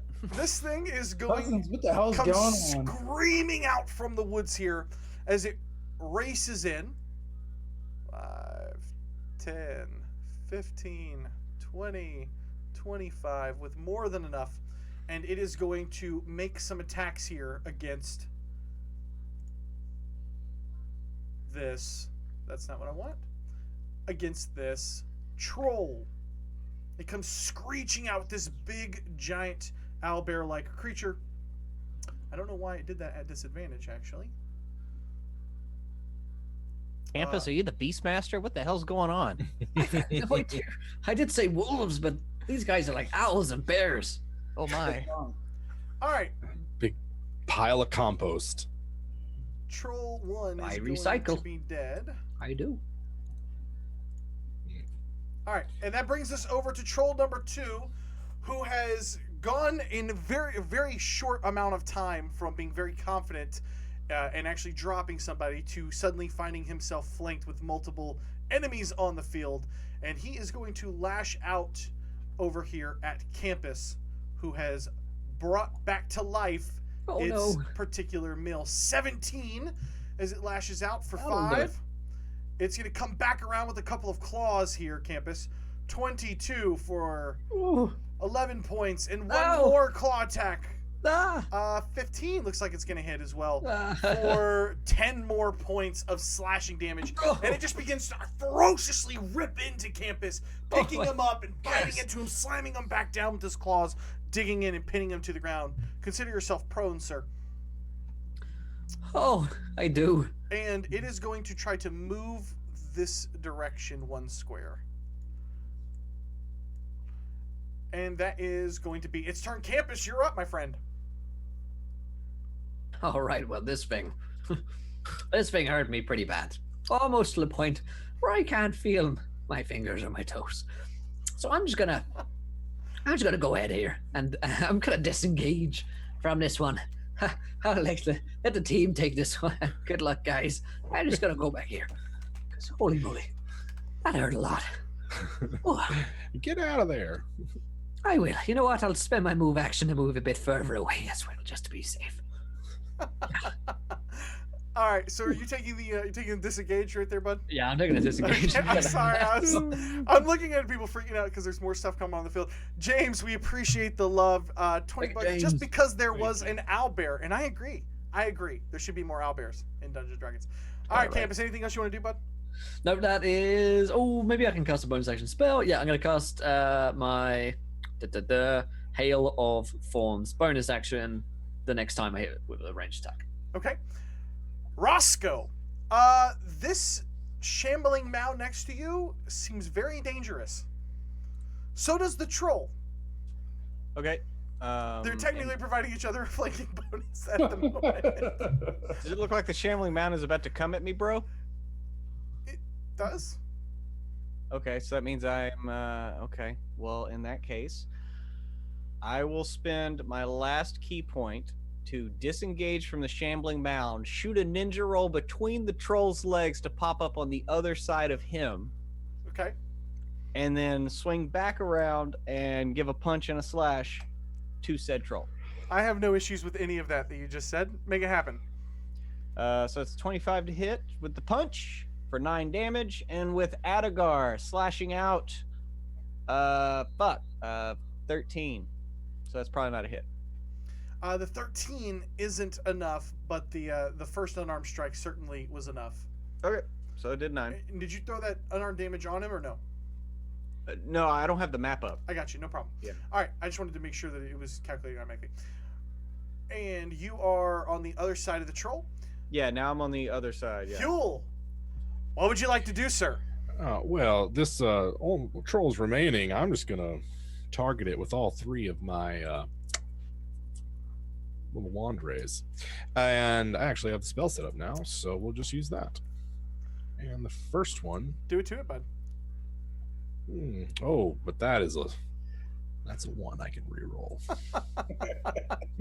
Oh my That's God! a nat 20. What is with the criticals tonight during this fight? Fucking game. The depths of hell. Oh, why didn't it roll the crit damage? I thought I was going to roll it automatically.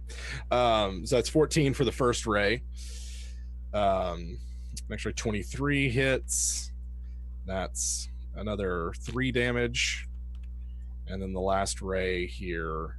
15 that's is a enough. hit. 15's enough. And that's going to be 11 damage through that. Describe your killing blow on this second troll here.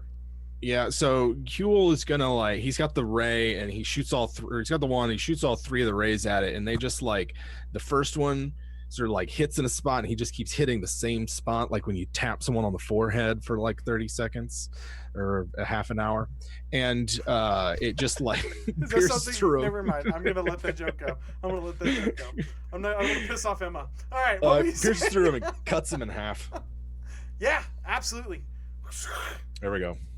Right down next, and then falling next to you, Roscoe and Dr. Huell, is a smoldering corpse of a dead troll. Well done, cuz. Good job. We're not out of the woods yet. Oh, what about these other critters? I thought we were still in the woods. Literally. Might be time to use the broom, cuz. We're not out of the woods yet. Dr. Huell, what do you want to do? Quickly, react. I just move away, gather up my cousins, and mention, let's use the broom. Let's get out of here. I'm inclined to agree with you, cousin. Okay, at this point, you have this mound that is looking for softer targets. It is going to move very slowly, 5, 10, 15 feet. Whoop, I just lost it here. So we got 5, pretty close to that owlbear. 10, 15. Yeah, but it doesn't want to eat the owlbear. It can't digest it and grapple it in one round. Son of a. Dr.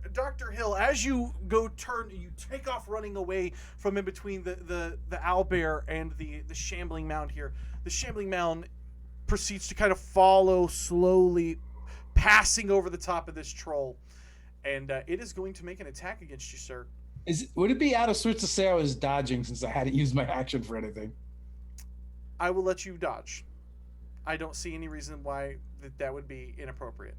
So, at disadvantage, we've got an 8. And still a disadvantage, we have a 19.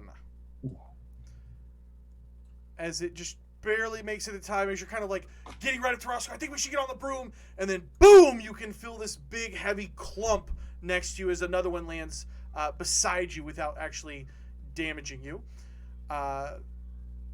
Why did that drop you? I don't remember you taking any damage. Yeah, I don't know why it did either. Oh, no, I did take damage, but not that much damage. What was your hit point total at, bud? At that point, it was 40. Okay, well, I'm showing your max health is at 37, so I'm betting it probably wasn't 40. I have 49 max. Okay. All right. So, I believe you. So, yeah, if you can go ahead and get that adjusted here on your character. So that was 11. Yeah, you take 11 points of damage. So, that is going to bring us, at this point, as this thing is just closed in, I think we should get the broom, and it slams down in on the back of Dr. Braso Huell. You guys hear a sort of high-pitched whistle coming in as a small gnome covered in bits of foliage and green little berries sticking out of him with a big staff is running in. And he's kind of giving out a little high-pitched war scream. And he is going to move down and do some things here. He's going to do some things. He is going to cast bark skin on himself as he comes in, right as you guys are like, oh, what is this? He gets totally engulfed in this tree-like bark around him. And you hear him kind of give another couple of sets of whistles, and he points over to the shambling mound, and you see the owlbear respond by looking back and then charging in over at the shambling mound itself. So, now we have the owlbear. and he is going to lash out at the Shambling Mount, trying to come to your aid here.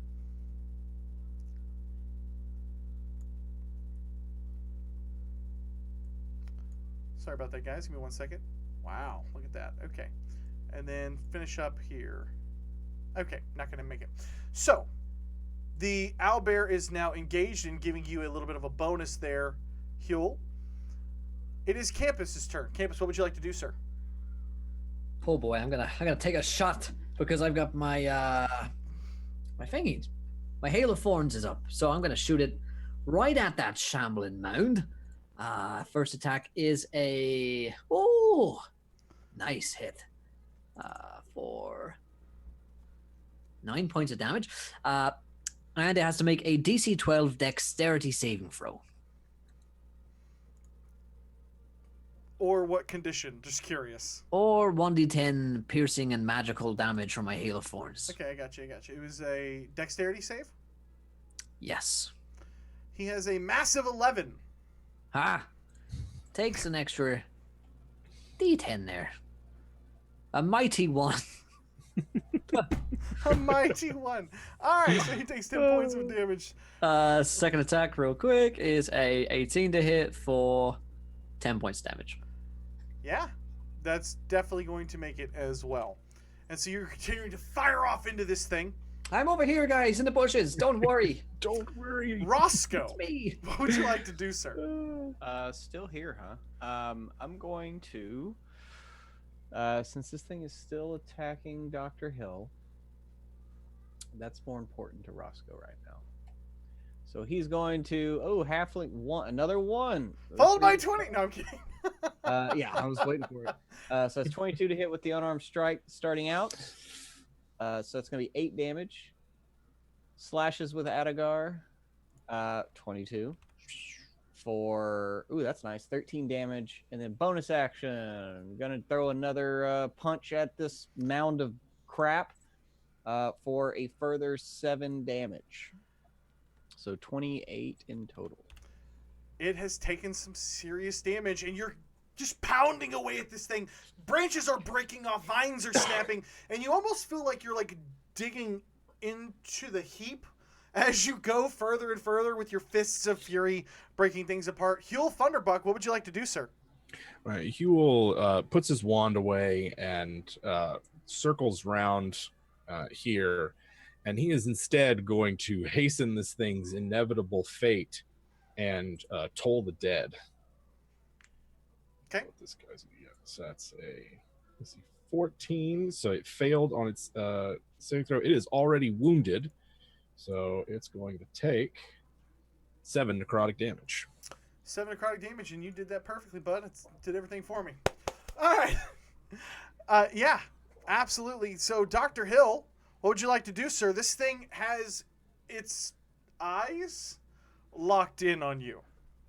All right, so bonus action, move Hunter's Mark, and then I take my whip, and I just start spinning it like a drill almost, almost going at it as if it were a weed whacker. You're going to weed eat the shambling mound, sir. Give me that whip damage. Whip it. Right, so, The 24 is more than enough. all right, and not very much damage, but my second attack. Follow that up with a miss with the short sword. Yeah, that's a 13, but does a 14 hit that hit? 14 would not hit. Okay. All right. So I still owe him a one more D6.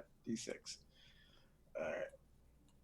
Roll that beautiful bean. So for another 2 points of damage. For another 2 points of damage. Unfortunately, this thing raises up, and you can see the patches in it that have been cut away and chunks away, and it is getting ready to just raise up over the top of you, it feels like, and just come down over you. It is going to lash out with the slam attack. 17, which is actually going to miss. Can't believe that. And follow that up with a dirty 20, which is going to get there, and is going to throw out another 15 points of bludgeoning damage. I'm still alive. What? It keeps changing my. I'm sure you have no wounds. I'm sure you have 2 wounds and 37 life right now. So I'll leave you to that. Yeah. So as this gnome kind of comes charging in, he is going to lash out here. You know what? I know. I know the problem.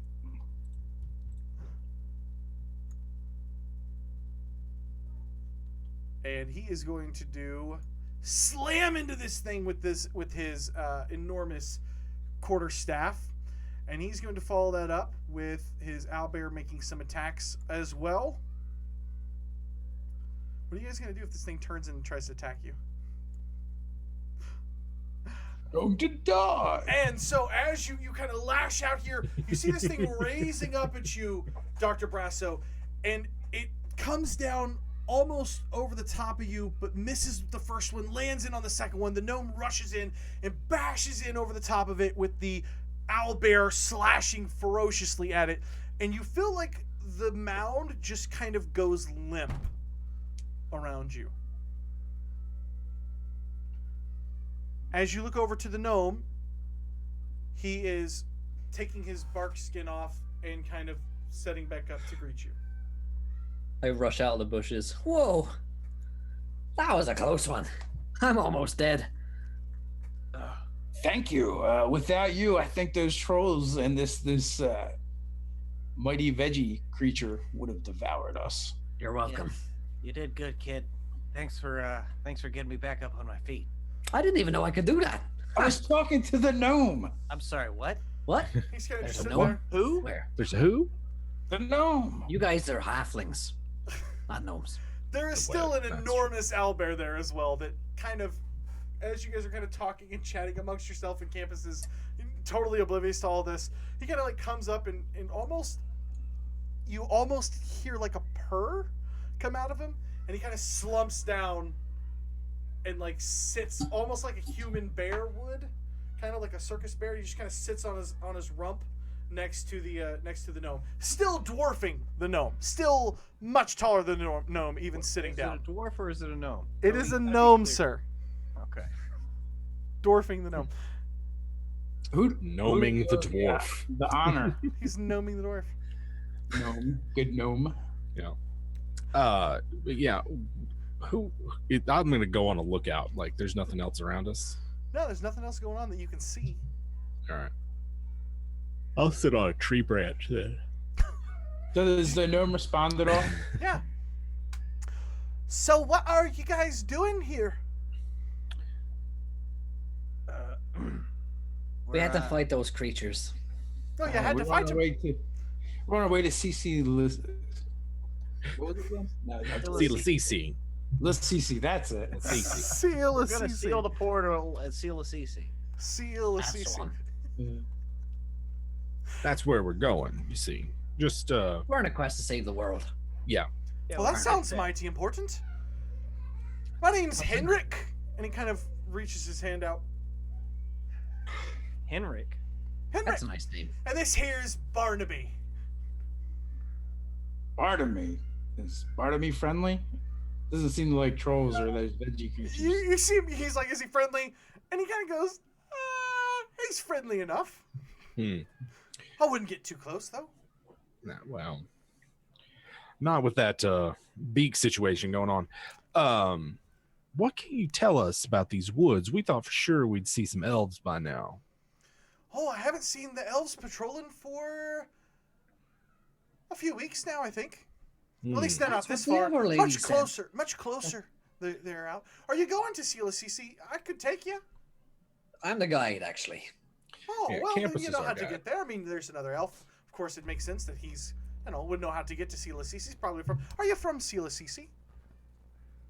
Sorry, you're speaking very fast, and I can't really take it all in. It's quite a lot for me. I'm up to the bit where you said your name was Heinrich. Yeah, no, he's from Siilaecese. That's why he's guiding us back there. Yeah, That's right. I am from Siilaecese. See, like he said, he's like from you said. Siilaecese. I said that. Well, I mean, if you don't need someone to be taking you, I Well, guess. if you want to tag along, we're not going to say no. I mean, you're Not gonna obviously say no. hospitable. I mean, they tend to Why not like say me yes? a bit around there, but you know. How much more of these? And he's kind of like got this big goofy grin on his face, like looking at you for I'm like, affirmation. I'm like looking back at him. It's like when Sid the sloth meets like another fucking sloth creature. Like,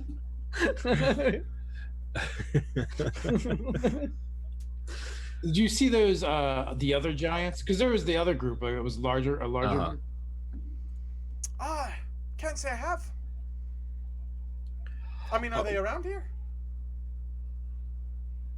Well, my cousin saw. Well, my cousin saw them. Well, not really my cousin, but my cousin's rat flew over there and saw them. he's only. Sometimes he wears a rat skin, and but he can really appear as whatever sort of creature I wish to. You see, he's not really an animal as such, more like an otherworldly spirit that I bind to physical form and put into perpetual he servitude. talks like this all the time. And you see him go, I can do something like that. Yeah. And he turns immediately into a tiger. All right. Oh, he's one of those. Holy shit! What just happened to Henrik? Is Heinrich a were-tiger? He doesn't come back as like a were-tiger. He's a full-on tiger. It's a full-on tiger. That's a full-on tiger right there. Has anybody here He's gone full tiger. Has anybody here seen a tiger before? Probably not. None of you? I don't know how common are they. It looks kind of like a big Not- cat. It's some kind of small ox or something. Henrik, are you in there? Right. And I And go you up see him to it. come back. I'm right here. So are we going to Siilaecese? Or did you not need my help? You can come with us. He seems nice. Yeah. You got fun tricks. I'm not in charge. Don't listen to me. So, how much are they paying you to be a guide? Huh? Oh, I don't know. I don't think anything. They're Well, not we paying paid you him. anything? No, he I mean, come got on. a share of our heroes' winnings. Yeah. Oh, did I? Cool. Didn't know about that. Are you heroes? Who paid you the winnings? The Some lady. the lady of gold. Some woman. There was a lady. Lady of Goldleaf. Yeah. I don't know where that is. It's a town. It's over there. He kind of like looks whenever you point, like, You pretty much stay out here in the woods, don't you? oh yeah, just me and Barnaby. Yep. Uh-huh. Okay. Well, there are towns around, and we came from one, and we're going to another. Oh, you're right. I know where Siilaecese is. Oh, that's where we're going. He was taking us there. I'm going there. How They're much these are- guys. I'm the guide. Right. How I'm much campus. are they? But they're not paying you nothing. But he's part of our party, though. He's a party. That's His right. dad works there. I don't need money or riches or anything. I We just don't need. have very many parties here in the woods. I'm getting trained by Huell here. He's teaching me lessons, and that in itself pays for itself, along with moral fulfillment. And I've already killed my first person. I know how to do it now. That's been very a great true. First day. He's He's learning quite the quick. marksman. Yeah. I shot a guy right off my broom, killed him straight through the face. Great. You don't want to steal his broom. He's very particular about it. So you say, Henrik, that the elves don't patrol the woods anymore. How long have you been here in the woods? These particular woods? Oh, years. Hmm. Years. I mean, Barnaby's at least. And you see him kind of like look at him like he's gonna like evaluate his age as he's like gathering up a bit of sight of this owlbear here. Barnaby's 12 years old, so I'd say I've been here at least a dozen years or so. Hmm. Yeah. Here and there, mostly in the woods, but here in the woods. Nothing strange, no necrotic substances, perhaps, that creep along the ground and consume all that they come into contact with. Are you okay? Are you seeing things? Are you hearing voices? No voices, but we have seen. They go away in the evenings. We did hear Rathelian's voice, but I don't think that's what you mean. No, Yeah, I we've haven't heard it in a definitely while. seen some things. I'll say they come in the morning. No, there's nothing necrotic. No ghosts about. Nothing like that. When's the last time you were at Siilaecese? A season ago. It's been a while. Been a while. I was off traveling. I mean, here in the woods traveling, but it's a big wood. Everybody goes on walkabout sometimes. So, now you know a secret way into Siilaecese? Oh yeah, you got to know where the bridge is. I bet your guide here will know about that. No, yeah. not a back door or anything. No, there's no back door. I mean, you could fall, but I wouldn't recommend it. Flying up here, can I see the tree? If you fly up, you can. It feels like you can see a big bulk of a tree kind of off, way off in the distance. I mean, it's still going to take a couple days walk. On the broom, you could probably get there pretty quickly. But, I'm sure. But if you're going to walk through the woods, it's still a couple days out. Yeah. Broom still can't hold all of us. Broom can't hold all of you. Well, it's just right there. I don't see how we could get lost with Campus as an expert guide and Henrik as company. We don't need another guide, but if you want to stick around, then we're more than happy to have you there. Yeah, we were just getting ready to set camp. You could. I don't have a lot of friends, so I'd like another one. You can have 4 friends. For everyone. I don't think I have any friends. Except Barnaby, of course. We have some friends around here somewhere. You see him reach over to Grindlebrew and Barnaby, Doris. and he grabs a feather, and he plucks it really hard out of him. And he begins to scratch his ear with it while you guys are talking to him. Do you think you should do that? Oh, he don't mind. He's got plenty of feathers. I mean, look. And he grabs another one, and he does the other ear. And the owlbear doesn't move, but it is looking at you guys. Like, it is just like... I mean, there's no facial expression on this animal. Is by chance is it mouthing things like "help me," call someone? No, nothing like that. Nothing like that. Nobody's been trapped in an owlbear's body here. It's not blinking SOS with its eyes. No, he just plucks a couple feathers and digs some gunk out of his ears and throws them on the ground. I could come along for some company, or not. Barnaby's good company. But you didn't look like you were in trouble, so I'm just saying. Yeah, I mean, we were ambushed, so we do appreciate it. But I think we're about to bed down for the night, right? Oh, it is getting kind of dark, I guess. Yeah, we were. But yeah, we'll continue on to Siilaecese first thing in the morning. I wouldn't make any fires, though. Woods about. Oh, sure. That sounds right. Sounds good. And you see him kind of go, okay. And he whistles. The owlbear immediately kind of jumps up. He grabs, pulls himself on top of the owlbear, and he takes off. I knew it. I knew he was going to ride it. Mm-hmm. Well, we just need to get a bear of our own. Huell will set up his hut, and prepare for a rest. And his MO now, whenever they camp, is tiny hut and alarm, because he's grown more paranoid of late. It's almost like he's had some rough experiences there, Jim Davis. Where is Doris and Grindlebrew? Where is Doris? Oh, the dog. Yeah, they're still down there. You guys were your wagon is following along here. You haven't dumped it, I assume, correct? No. I didn't know if they would have fled during the battle. Or... Yeah, I wasn't sure what happened to them. I'm assuming they were all right. They weren't killed by a third troll. No, Jim Davis, they were not killed by a third troll. They weren't drugged into a mysterious third troll. Yeah, an unseen third troll. A grassy troll. You just beat me to it. I wasn't going to touch it. Softball. It's fine. Yeah. So there's a he'll set up his hut. Tiny hut happens, alarm happens, and in no time you guys are safely bedded. Wolves. It says 3 wolves. We don't need to go out. There are wolves out. I'm scared.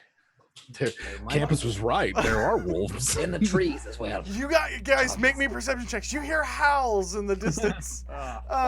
The immersion. Shit. I'm so sorry. Here, guys, give me just one.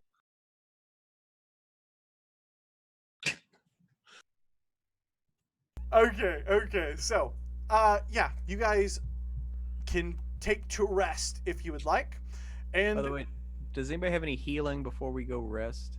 I mean, I can use my hit die. I've got another cure wounds I can drop on you. Okay, cool.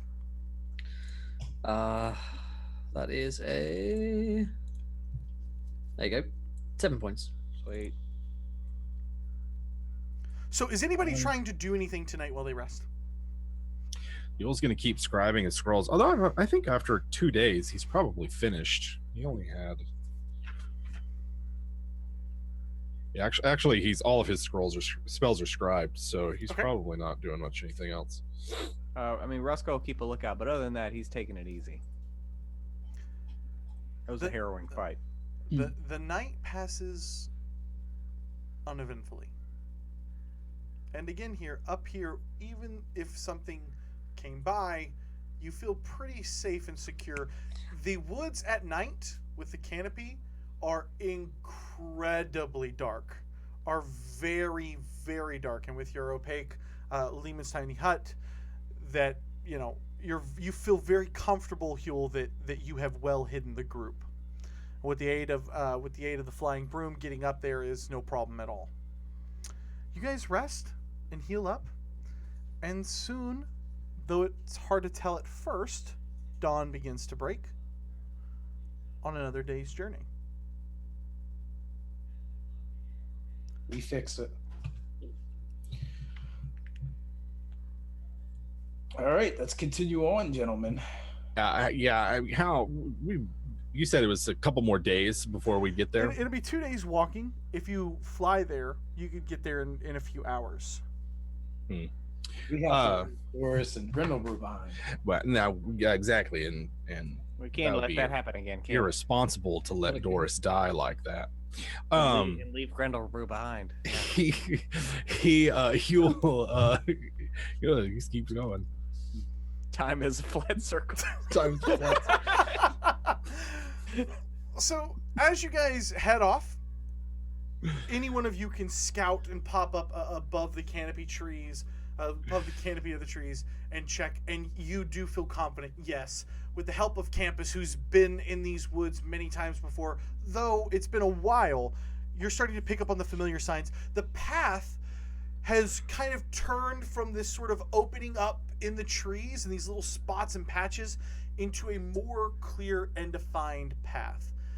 And the day's journey is uneventful. The following day, as you guys pick up back on the trail, you begin to see the enormous tree of Siilaecese, the enormous city, sort of break into view, and you even peeking out through some of the patches in the tree.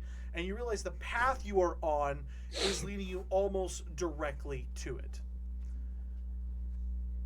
As you guys finally close in on the great elven city of Siilaecese, the tree line and the forest and that final trek breaks completely. And you guys are at a point where you will emerge from the woods and it's got a solid section of it sort of around it, but I would say maybe a quarter of a mile almost in clear opening around this city. You guys can already from the outside see ropes and dangles and things hanging, but one thing you don't see is you don't see guards. You don't see elves stopping you as you get near and near to the great elven tree. This doesn't seem right, guys. Yeah. No, not at all. I don't like that. They just let us walk up here. Usually there's a whole meeting committee and everything, and we can't just let strangers walk into your home, especially ones that are halflings. And I mean, you know what you guys are like sometimes, I hear from other elven friends. Well, yeah, exciting and adventurous are why you invite halflings to parties. That's true. There's definitely a word that started with an A, but don't think it's that one. Uh, there's no one here. Not that you can see. Seems But weird. are y'all progressing towards the city yet, or Yeah, are y'all we're still moving kind of toward- hanging out, kind of along the tree line surrounding it?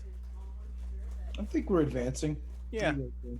Cautiously. As you begin to advance, Only a turn. as you begin to advance, you see something that you're kind of not sure what you're seeing at first. It's kind of difficult that it really is what it looks like, but it appears that you have a few elves, and by a few I mean a few dozen elves, are marching out towards you, but it's hard to describe how they're marching out towards you. It looks like they are walking out towards you from the middle of the tree and then walking in the middle of the air and slowly sloping down and walking until they finally touch down on the ground. It looks like they floated down from the midst of this giant tree. Oh, That's is that normal campus? It is. I don't think so. I haven't been here in a while. I'll be honest, guys. I don't have a very good memory. That's fine. That's something I haven't told you guys about me, but I'll admit it now. I haven't got a very good memory. Well, at Well, least you're honest. You see at the elves least you're honest. begin to break, and these two lines that are coming down you begin to break, and as you're getting closer and closer, they come into kind of an encompassing line, sort of like an arc. There is one elf at the very front who is standing out in front of the rest of the line, who has these two enormous golden plumes kind of coming out from this elongated leaf-like looking helmet and down into a finely and beautifully crafted set of golden and green hued armor that again looks like a leaf. It looks like a giant leaf that has been kind of is giving off a bit of a sheen, if you will, almost like it's wet and has been kind of molded like clay. We have been expecting you. Uh-oh. Oh, I see. Our renown grows. Yes. Indeed. Finally, some respect. Rothillian has reached out to us of your arrival, though I am curious, and you kind of see him kind of pause for a second, and he makes eye contact with Campus, and a few of the other elves, you can kind of see them like kind of looking at each other and giving each other a few different looks, but not breaking like formal ranks. I am curious where your dwarven companion is. We were told that a elderly dwarf by the name of Grindlebrew was one of your company. No. That's the donkey. Yeah, he's the donkey's name's Grindlebrew. Grindlebrew, the dwarf, will not be joining us. He was detained in Bagram. Detained. A little marital spat. Yeah, it's a dwarven issue. They're taking care of it. Kind of like gives a side eye a little bit at Huell. Like, but yeah, we've You guys act like I killed her himself. I just cast a hold person, which only lasts for 2 rounds. Jim Davis, please have a point of inspiration for the marital spat line. I'm talking about Yeah, but a marital spat. Fuck. All right. Yeah, flash cut to the day. Bloody water all over. He's been detained. What happened? Nothing. Just a little marital spat. Just fucking him. Just wasn't just a murdering and marital drowning spat. his ex-wife. Okay. You're probably wondering how I got here. The Ron Howard Arrested Development voiceover comes in. Ding, ding, ding, ding, ding, ding, ding. yeah, we've adventured far and wide, and we've added new members to our group. I see that. Campus, it is good to see you again, returning home. Do I know you? Yeah, you recognize this as an important guy who has dealt with your father, or maybe you don't recognize him because it's been a decade since you've been back. Yeah, he totally but does. you know each other, whether or not Campus remembers or not. That's Right. Sorry, I meet a lot of people. I met like 5 this week. Indeed, I will tell your father of your arrival. Oh He will yeah, be- how's he doing? He never writes. He will be glad to hear of it. And you Cool. see him kind of turn, and he begins to walk away. The line closes in about 6 double lines in front of you, 6 double lines behind you. And sorry, I've got a little mosquito here. And they proceed to escort you. The guards in front of you, as you move closer towards the city, they begin to kind of rise up and walk along and walk along and walk along.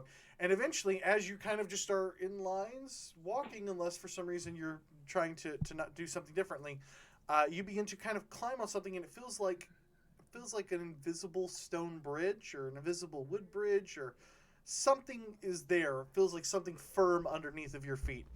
Mm-hmm. And you begin to climb higher and higher and higher and higher and higher. And as you're looking down, you're seeing literally nothing. And you hear a guard kind of turn back and say, "I would walk straight if I were you. I don't want to slip and fall." And you guys climb, 30 feet, 40 good feet, advice. 50 feet into the air. And now you have a grand view of the city right before you enter into its leaves and branches and into the actual city itself. And as you are climbing up, you see an enormously wide hole, a sinkhole looking crevice below you. And as you kind of are looking down on this big solid tree trunk, you can see these ropes and these stairs that have been built in, and mushrooms and leaves that have been folded to create different buildings and stuff off of the lower branches. And there are people climbing and people lowering down baskets and people, like swinging around wide. And as the tree is in the sunlight and this beautiful bright orange glow of the trunk with a smooth, almost barkless trunk feel to it, it begins to change color as the trunk climbs deeper and deeper into this enormous crevice down below.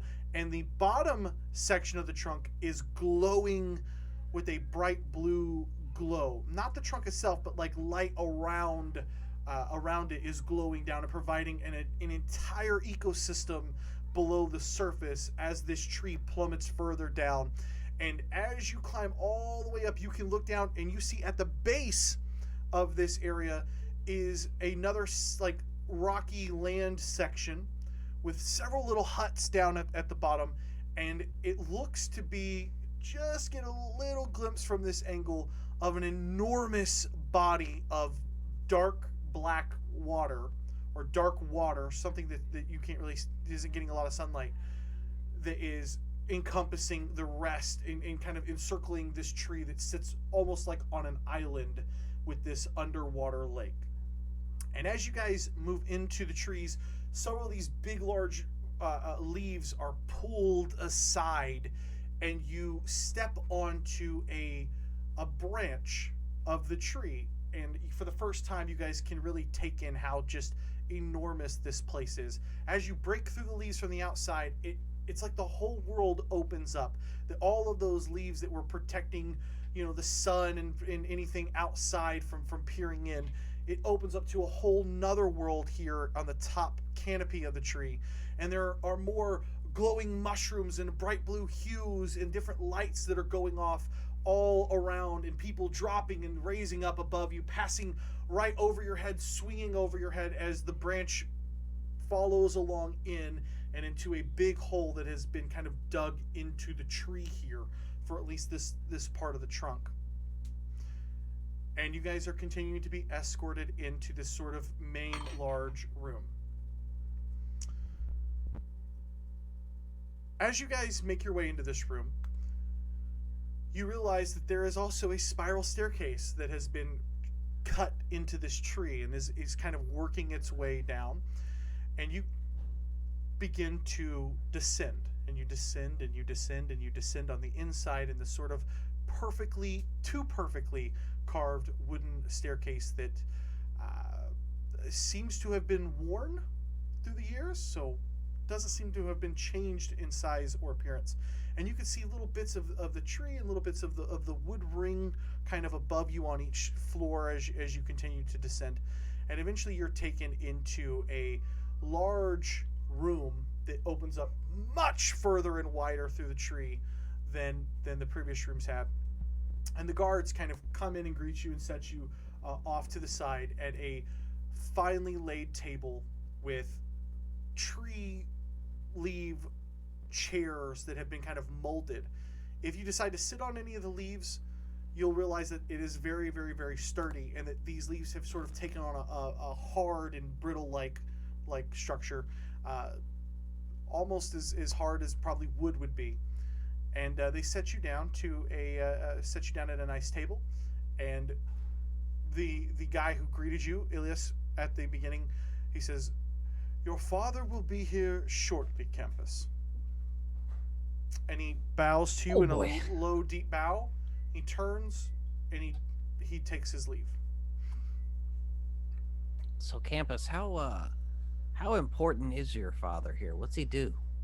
Seems pretty important. Yeah. He like runs a bunch of stuff, like stuff to do with leaves, I think, trees maybe, and I never really listened to all that stuff. I have to say, kind of went right over my head, in one ear, out the other. You know. Over your head, through your ears. Got it. Right. How much stuff does your father run? Oh, a lot of stuff. You know, like most of it, probably. Like the whole tree? Like maybe most of the trees, most of the branches. What kind of deference did the people seem to be showing Campus? Not any. In fact, there wasn't a lot of eye contact going on with Campus if you were looking for that particular thing with the other elves and I citizens wasn't. here. As you're making your trek into Siilaecese. Okay. So when's the last time you were home, Campus? Oh, years and years ago, like decades ago. Yeah. Wasn't- My dad sent me away because I wasn't a very good elf. Kind of embarrassment, you know, the whole elven thing. So I went off, learned my master how to be like a proper elf, you know, and like shoot a bow and stuff. Well, you do that pretty well. I guess, yeah. Is there really a proper way to be an elf? I mean, Oh, you got apparently. years and You've got to be all, ooh, hoo, hoo, I'm an elf, and oh, hoo, hoo, I'm better than everyone else, you know. Well, yeah, they do get on, don't And they? you're not allowed to sleep. Can you imagine that? You've got to go into this weird fucking stasis thing for 4 hours instead of sleeping. I mean, what's up with that, you know? They don't sleep. No, I mean, they should. Yeah, I do. But you're you saying know, that- you're meant not to. So Just you so you say- can like lord it over everyone else. So you sleep every night and you don't go into a trance. I don't know how. I've tried, but the trance thing not so easy. I just can't cry out, you know. Yeah, that'll happen sometimes. I didn't know they didn't sleep. I mean, I heard that. I think it's a choice thing, like a lifestyle choice, Or why would you choose not to sleep? just so you can look better than everyone else, really. You know, so you can say, "Oh, silly humans, I don't need to rest as long as you." You know, I see. Yes. Big folk stuff. you gotta mention it a lot as well. Gotcha. Then Huell awaits the inevitable authority figure who's here to dress him down. You got it, buddy. It's not even 30 figure at this point, just big person. Just big person. Just- But I Somebody love who's- that we may have found why Campus is the way he is, because he's basically like got sleep deprivation. Never. Elven Never sleep slept. deprivation. Hey, I recently how- heard have you never- elves can sleep, they choose not to. Yeah. In walks your father, Grathgore. And Grathgore is obviously a little bit of an older wizard, but or not wizard, an elf, a little bit of an older elf. But he's not old like Rothillian, right? He's just older. He's just a guy. And the way that the elves age, you know, he's probably 300 or 400 years old. So you know, he's not old by elf standards at this point, but he is incredibly regally dressed. Everything about him is in these big green leaf structure like flowing leaves, green and gold and green and gold and green and gold are kind of plated down on this beautiful woven robe. And he does kind of walk in with that sort of air about himself. And as he steps into the room, right behind him, another elf makes their appearance. And of course, you would be familiar here, campus, with the Mistwalkers of Siilaecese. And so he comes in, campus. It is good to see you, son. Oh, hey, Dad. I must admit it was unexpected to hear of your arrival with our expected guests. I didn't think I'd make it either. I drew a map on my hand, but I realized I drew it on the wrong way up. So well, I made it here, and then here we go. And now I'm here to save the world. Indeed. Well, I hope that the lessons that we have arranged are suiting you well. Oh yeah, I shot a lot of things. I killed a guy, and I shot a troll, and I shot at a vegetable thing. Wonderful, son, wonderful. Gentlemen, it is such an honor to receive you here at Siilaecese. We have heard a great tale of your deeds in Maz Nagrax from our associate Rothilian. We would not have been able to make it without the help of your son. Thank you for thank you for greeting us and seeing us. Yes, he showed himself well on the field of battle. You should be proud. What was your name again? My name is Grathgor, and I am a councilman here in Siilaecese. Probably should have told you guys that. Grathgor, you're a councilman. That's good. We are here to help out. What is the situation with the? I mean, is there a portal here as well? Indeed, there is, and we are honored to have the. And he kind of points over to the sword. Item of our salvation here. You can imagine this has caused us much stress without the proper equipment to handle it. Well, I hope now that we have arrived, we can alleviate any trepidation that you might have. My cousin did save the Dwarven Kingdom. Now he's going to save you as well. Indeed, I heard of a great many things in the Dwarven Kingdom of Ogrim. Of course, that is why we stationed Rothilian at Dawn Cross, so that he could keep an eye on King Silverbane. Oh, he's heard of that guy. He is real. Yes, of course, son. How come no one seems to know who Rothilian is? Well, who did you ask? Well, we asked Dawncross, Goldleaf, and Vagram. They never heard anything about him. He was in Dawncross, so perhaps he was taking his role here in the city of Siilaecese a bit more close to the vest, if you will. I do also have received words from Tyler Bonoscus about a bit of issue that I believe has come up with Gregor or Grindlebrew, the dwarf. Who was it? Grindlebrew. Grindlebrew, yes, indeed. Grindlebrew, that's who it was. The dwarf. An older dwarf, I believe. Yes. Yeah, he was pretty old. It's a pony. I heard there was a tragedy at Vagram that certainly set you on your way, though I am glad to see that you made it safely here. Tylo was not certain that you would be able to find your way all the way to Siilaecese and was disappointed to find that you had left Vagram prior to speaking with him again. He, of course, wanted to accompany you on your journey here, but I guess all is well that ends well. Oh, I'm sure he'll catch up. Yeah, the Shadow Veil, as you know, weaves terrible magics on the mind, and unfortunately, Grindlebrew was adversely affected by our journey there. Need to look after the donkey. Shall I go get him? Well, I think the donkeys should be just fine, don't y'all? Yeah, He's super confused about this. Yeah, y'all don't eat donkeys, do you? Y'all don't eat them or I anything. think Grindlebrew's okay. Yeah. Anyway, yeah. Grindlebrew 2, We perhaps. have to leave Grindlebrew behind. That's fine. No. Right. Yeah. Am I to make certain from my reports of Rothilian and Tylor that you are here to help us with our problem? Well, I mean, we have every intention. You know, I mean, I want to see the sites here in Siilaecese, but it's not the prime concern. Indeed. You will find down below a guide to take you to this portal. We have done what magics we can to contain the portal, but every day the portal grows in strength and our magic weakens. So you are containing it thus far. It hasn't spread. We have been successful in creating a barrier of sorts to prevent it from spreading its disease further.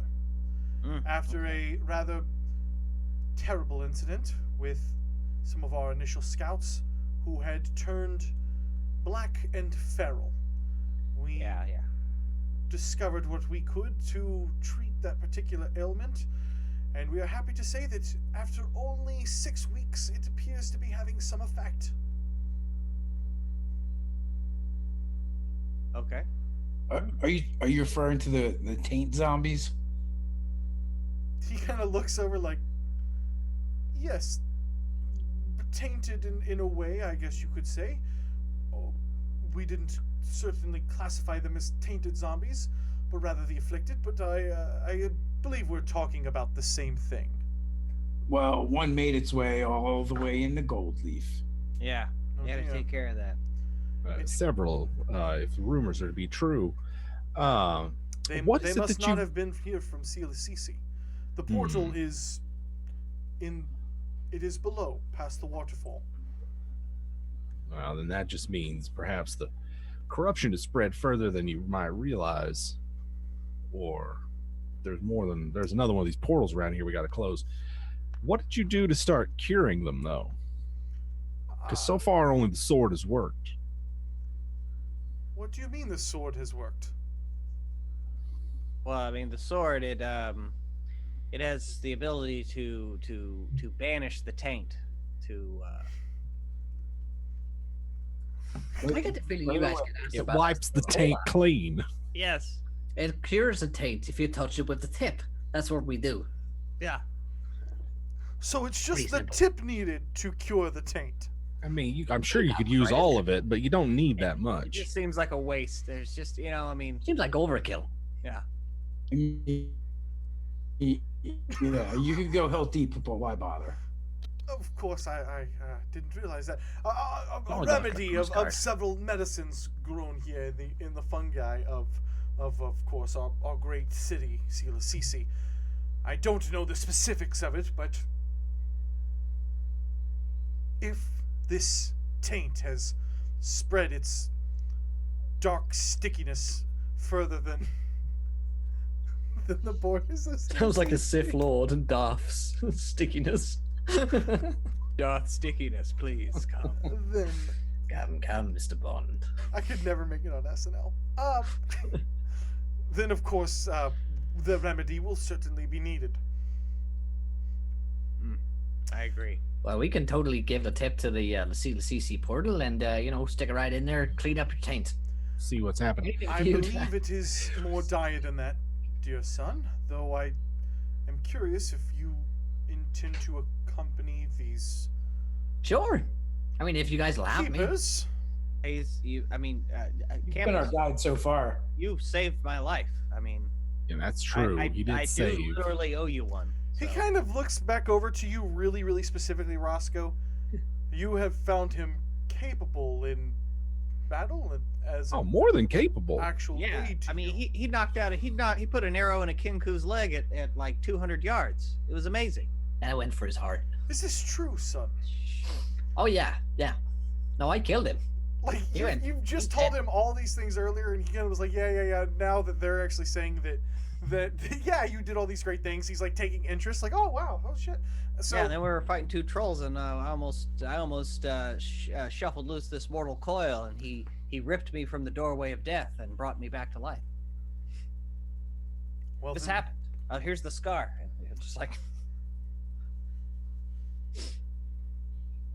Yeah, I'll go with him. that is great news indeed, son.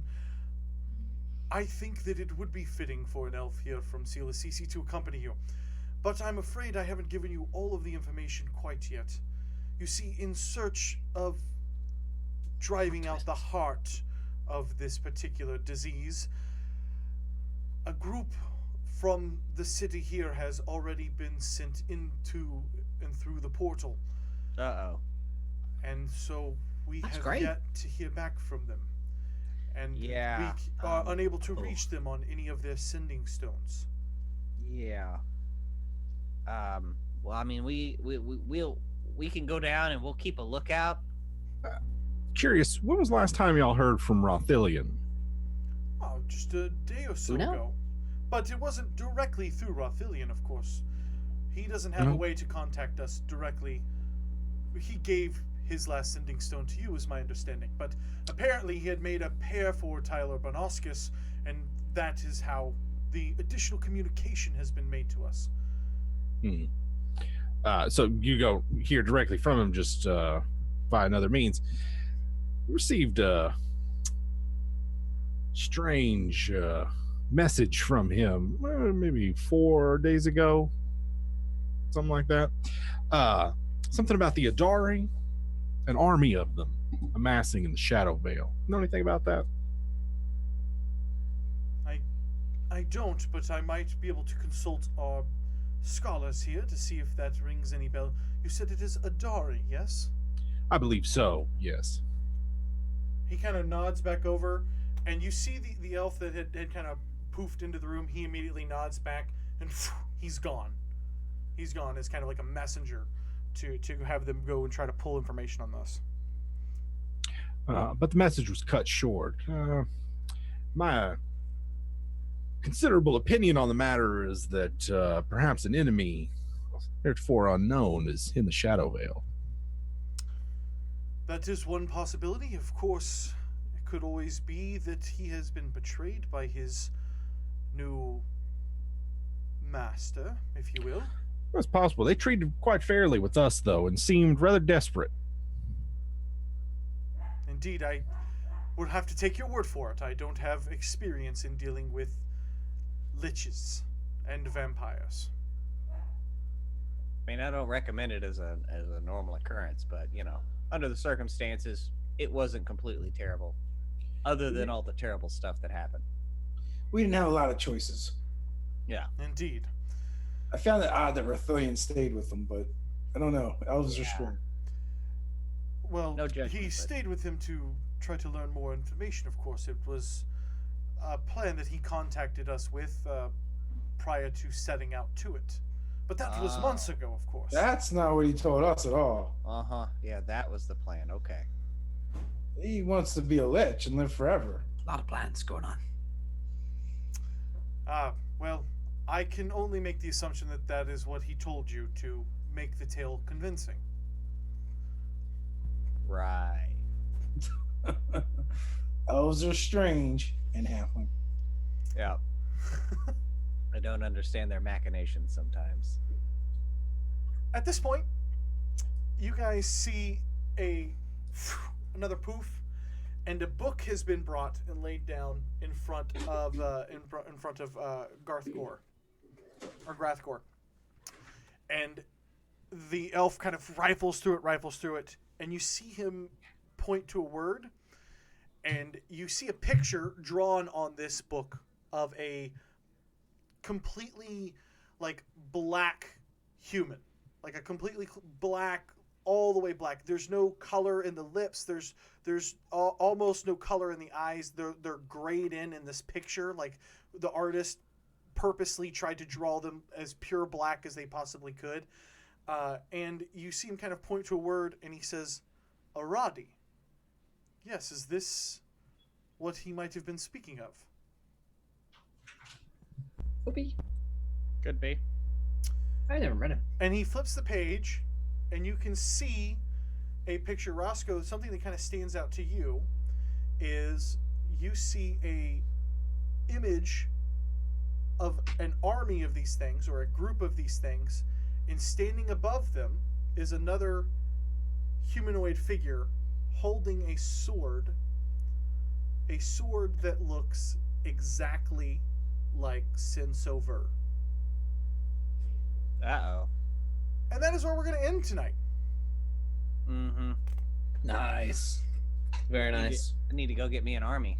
Excellent. Is that on the agenda now? Yep. You have the sword. You might as well have the army. Might as well. They seem like a set, right? Daddy issues. No. Good session. Good session. I'm so happy to be back. I'm so happy to be back for Saber Dice. That was awesome.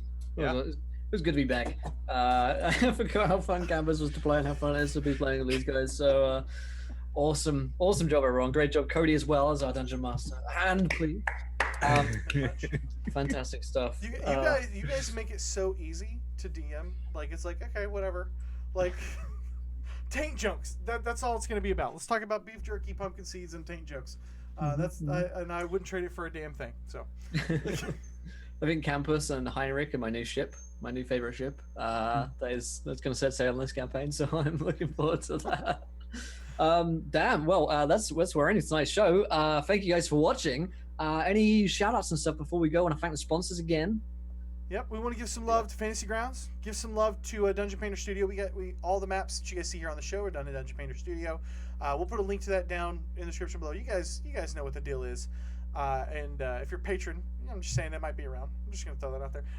And then, of course, Fantasy Grounds, huge sponsor. We love you guys. We love Fantasy Grounds. So, guys, go check out Fantasy Grounds. I just started a new series on a master series for Fantasy Grounds. So, if you want to learn more about it, it's probably a good place to pick up some tips and some information. Awesome. Grand stuff. Well, same time every Wednesday, 7 p.m. Eastern to catch the live shows of Save or Dice, or catch them on the YouTube channel as well. Anything else from you guys before we head out here? Stay nerdy. Stay nerdy. If you happen to learn Origins, look for me. I'll be around. Look up David. Yeah, Look for that hat. Go hit Dave up at Origins. Go give him a hug from us. Ask him about his taint. Give him a tip. Dave is signing taints at Origins in honor of. Oh, no. Oh my God. I went there. Cody got there. He got there. Absolutely. All right, guys, we love you. Bye. Take care.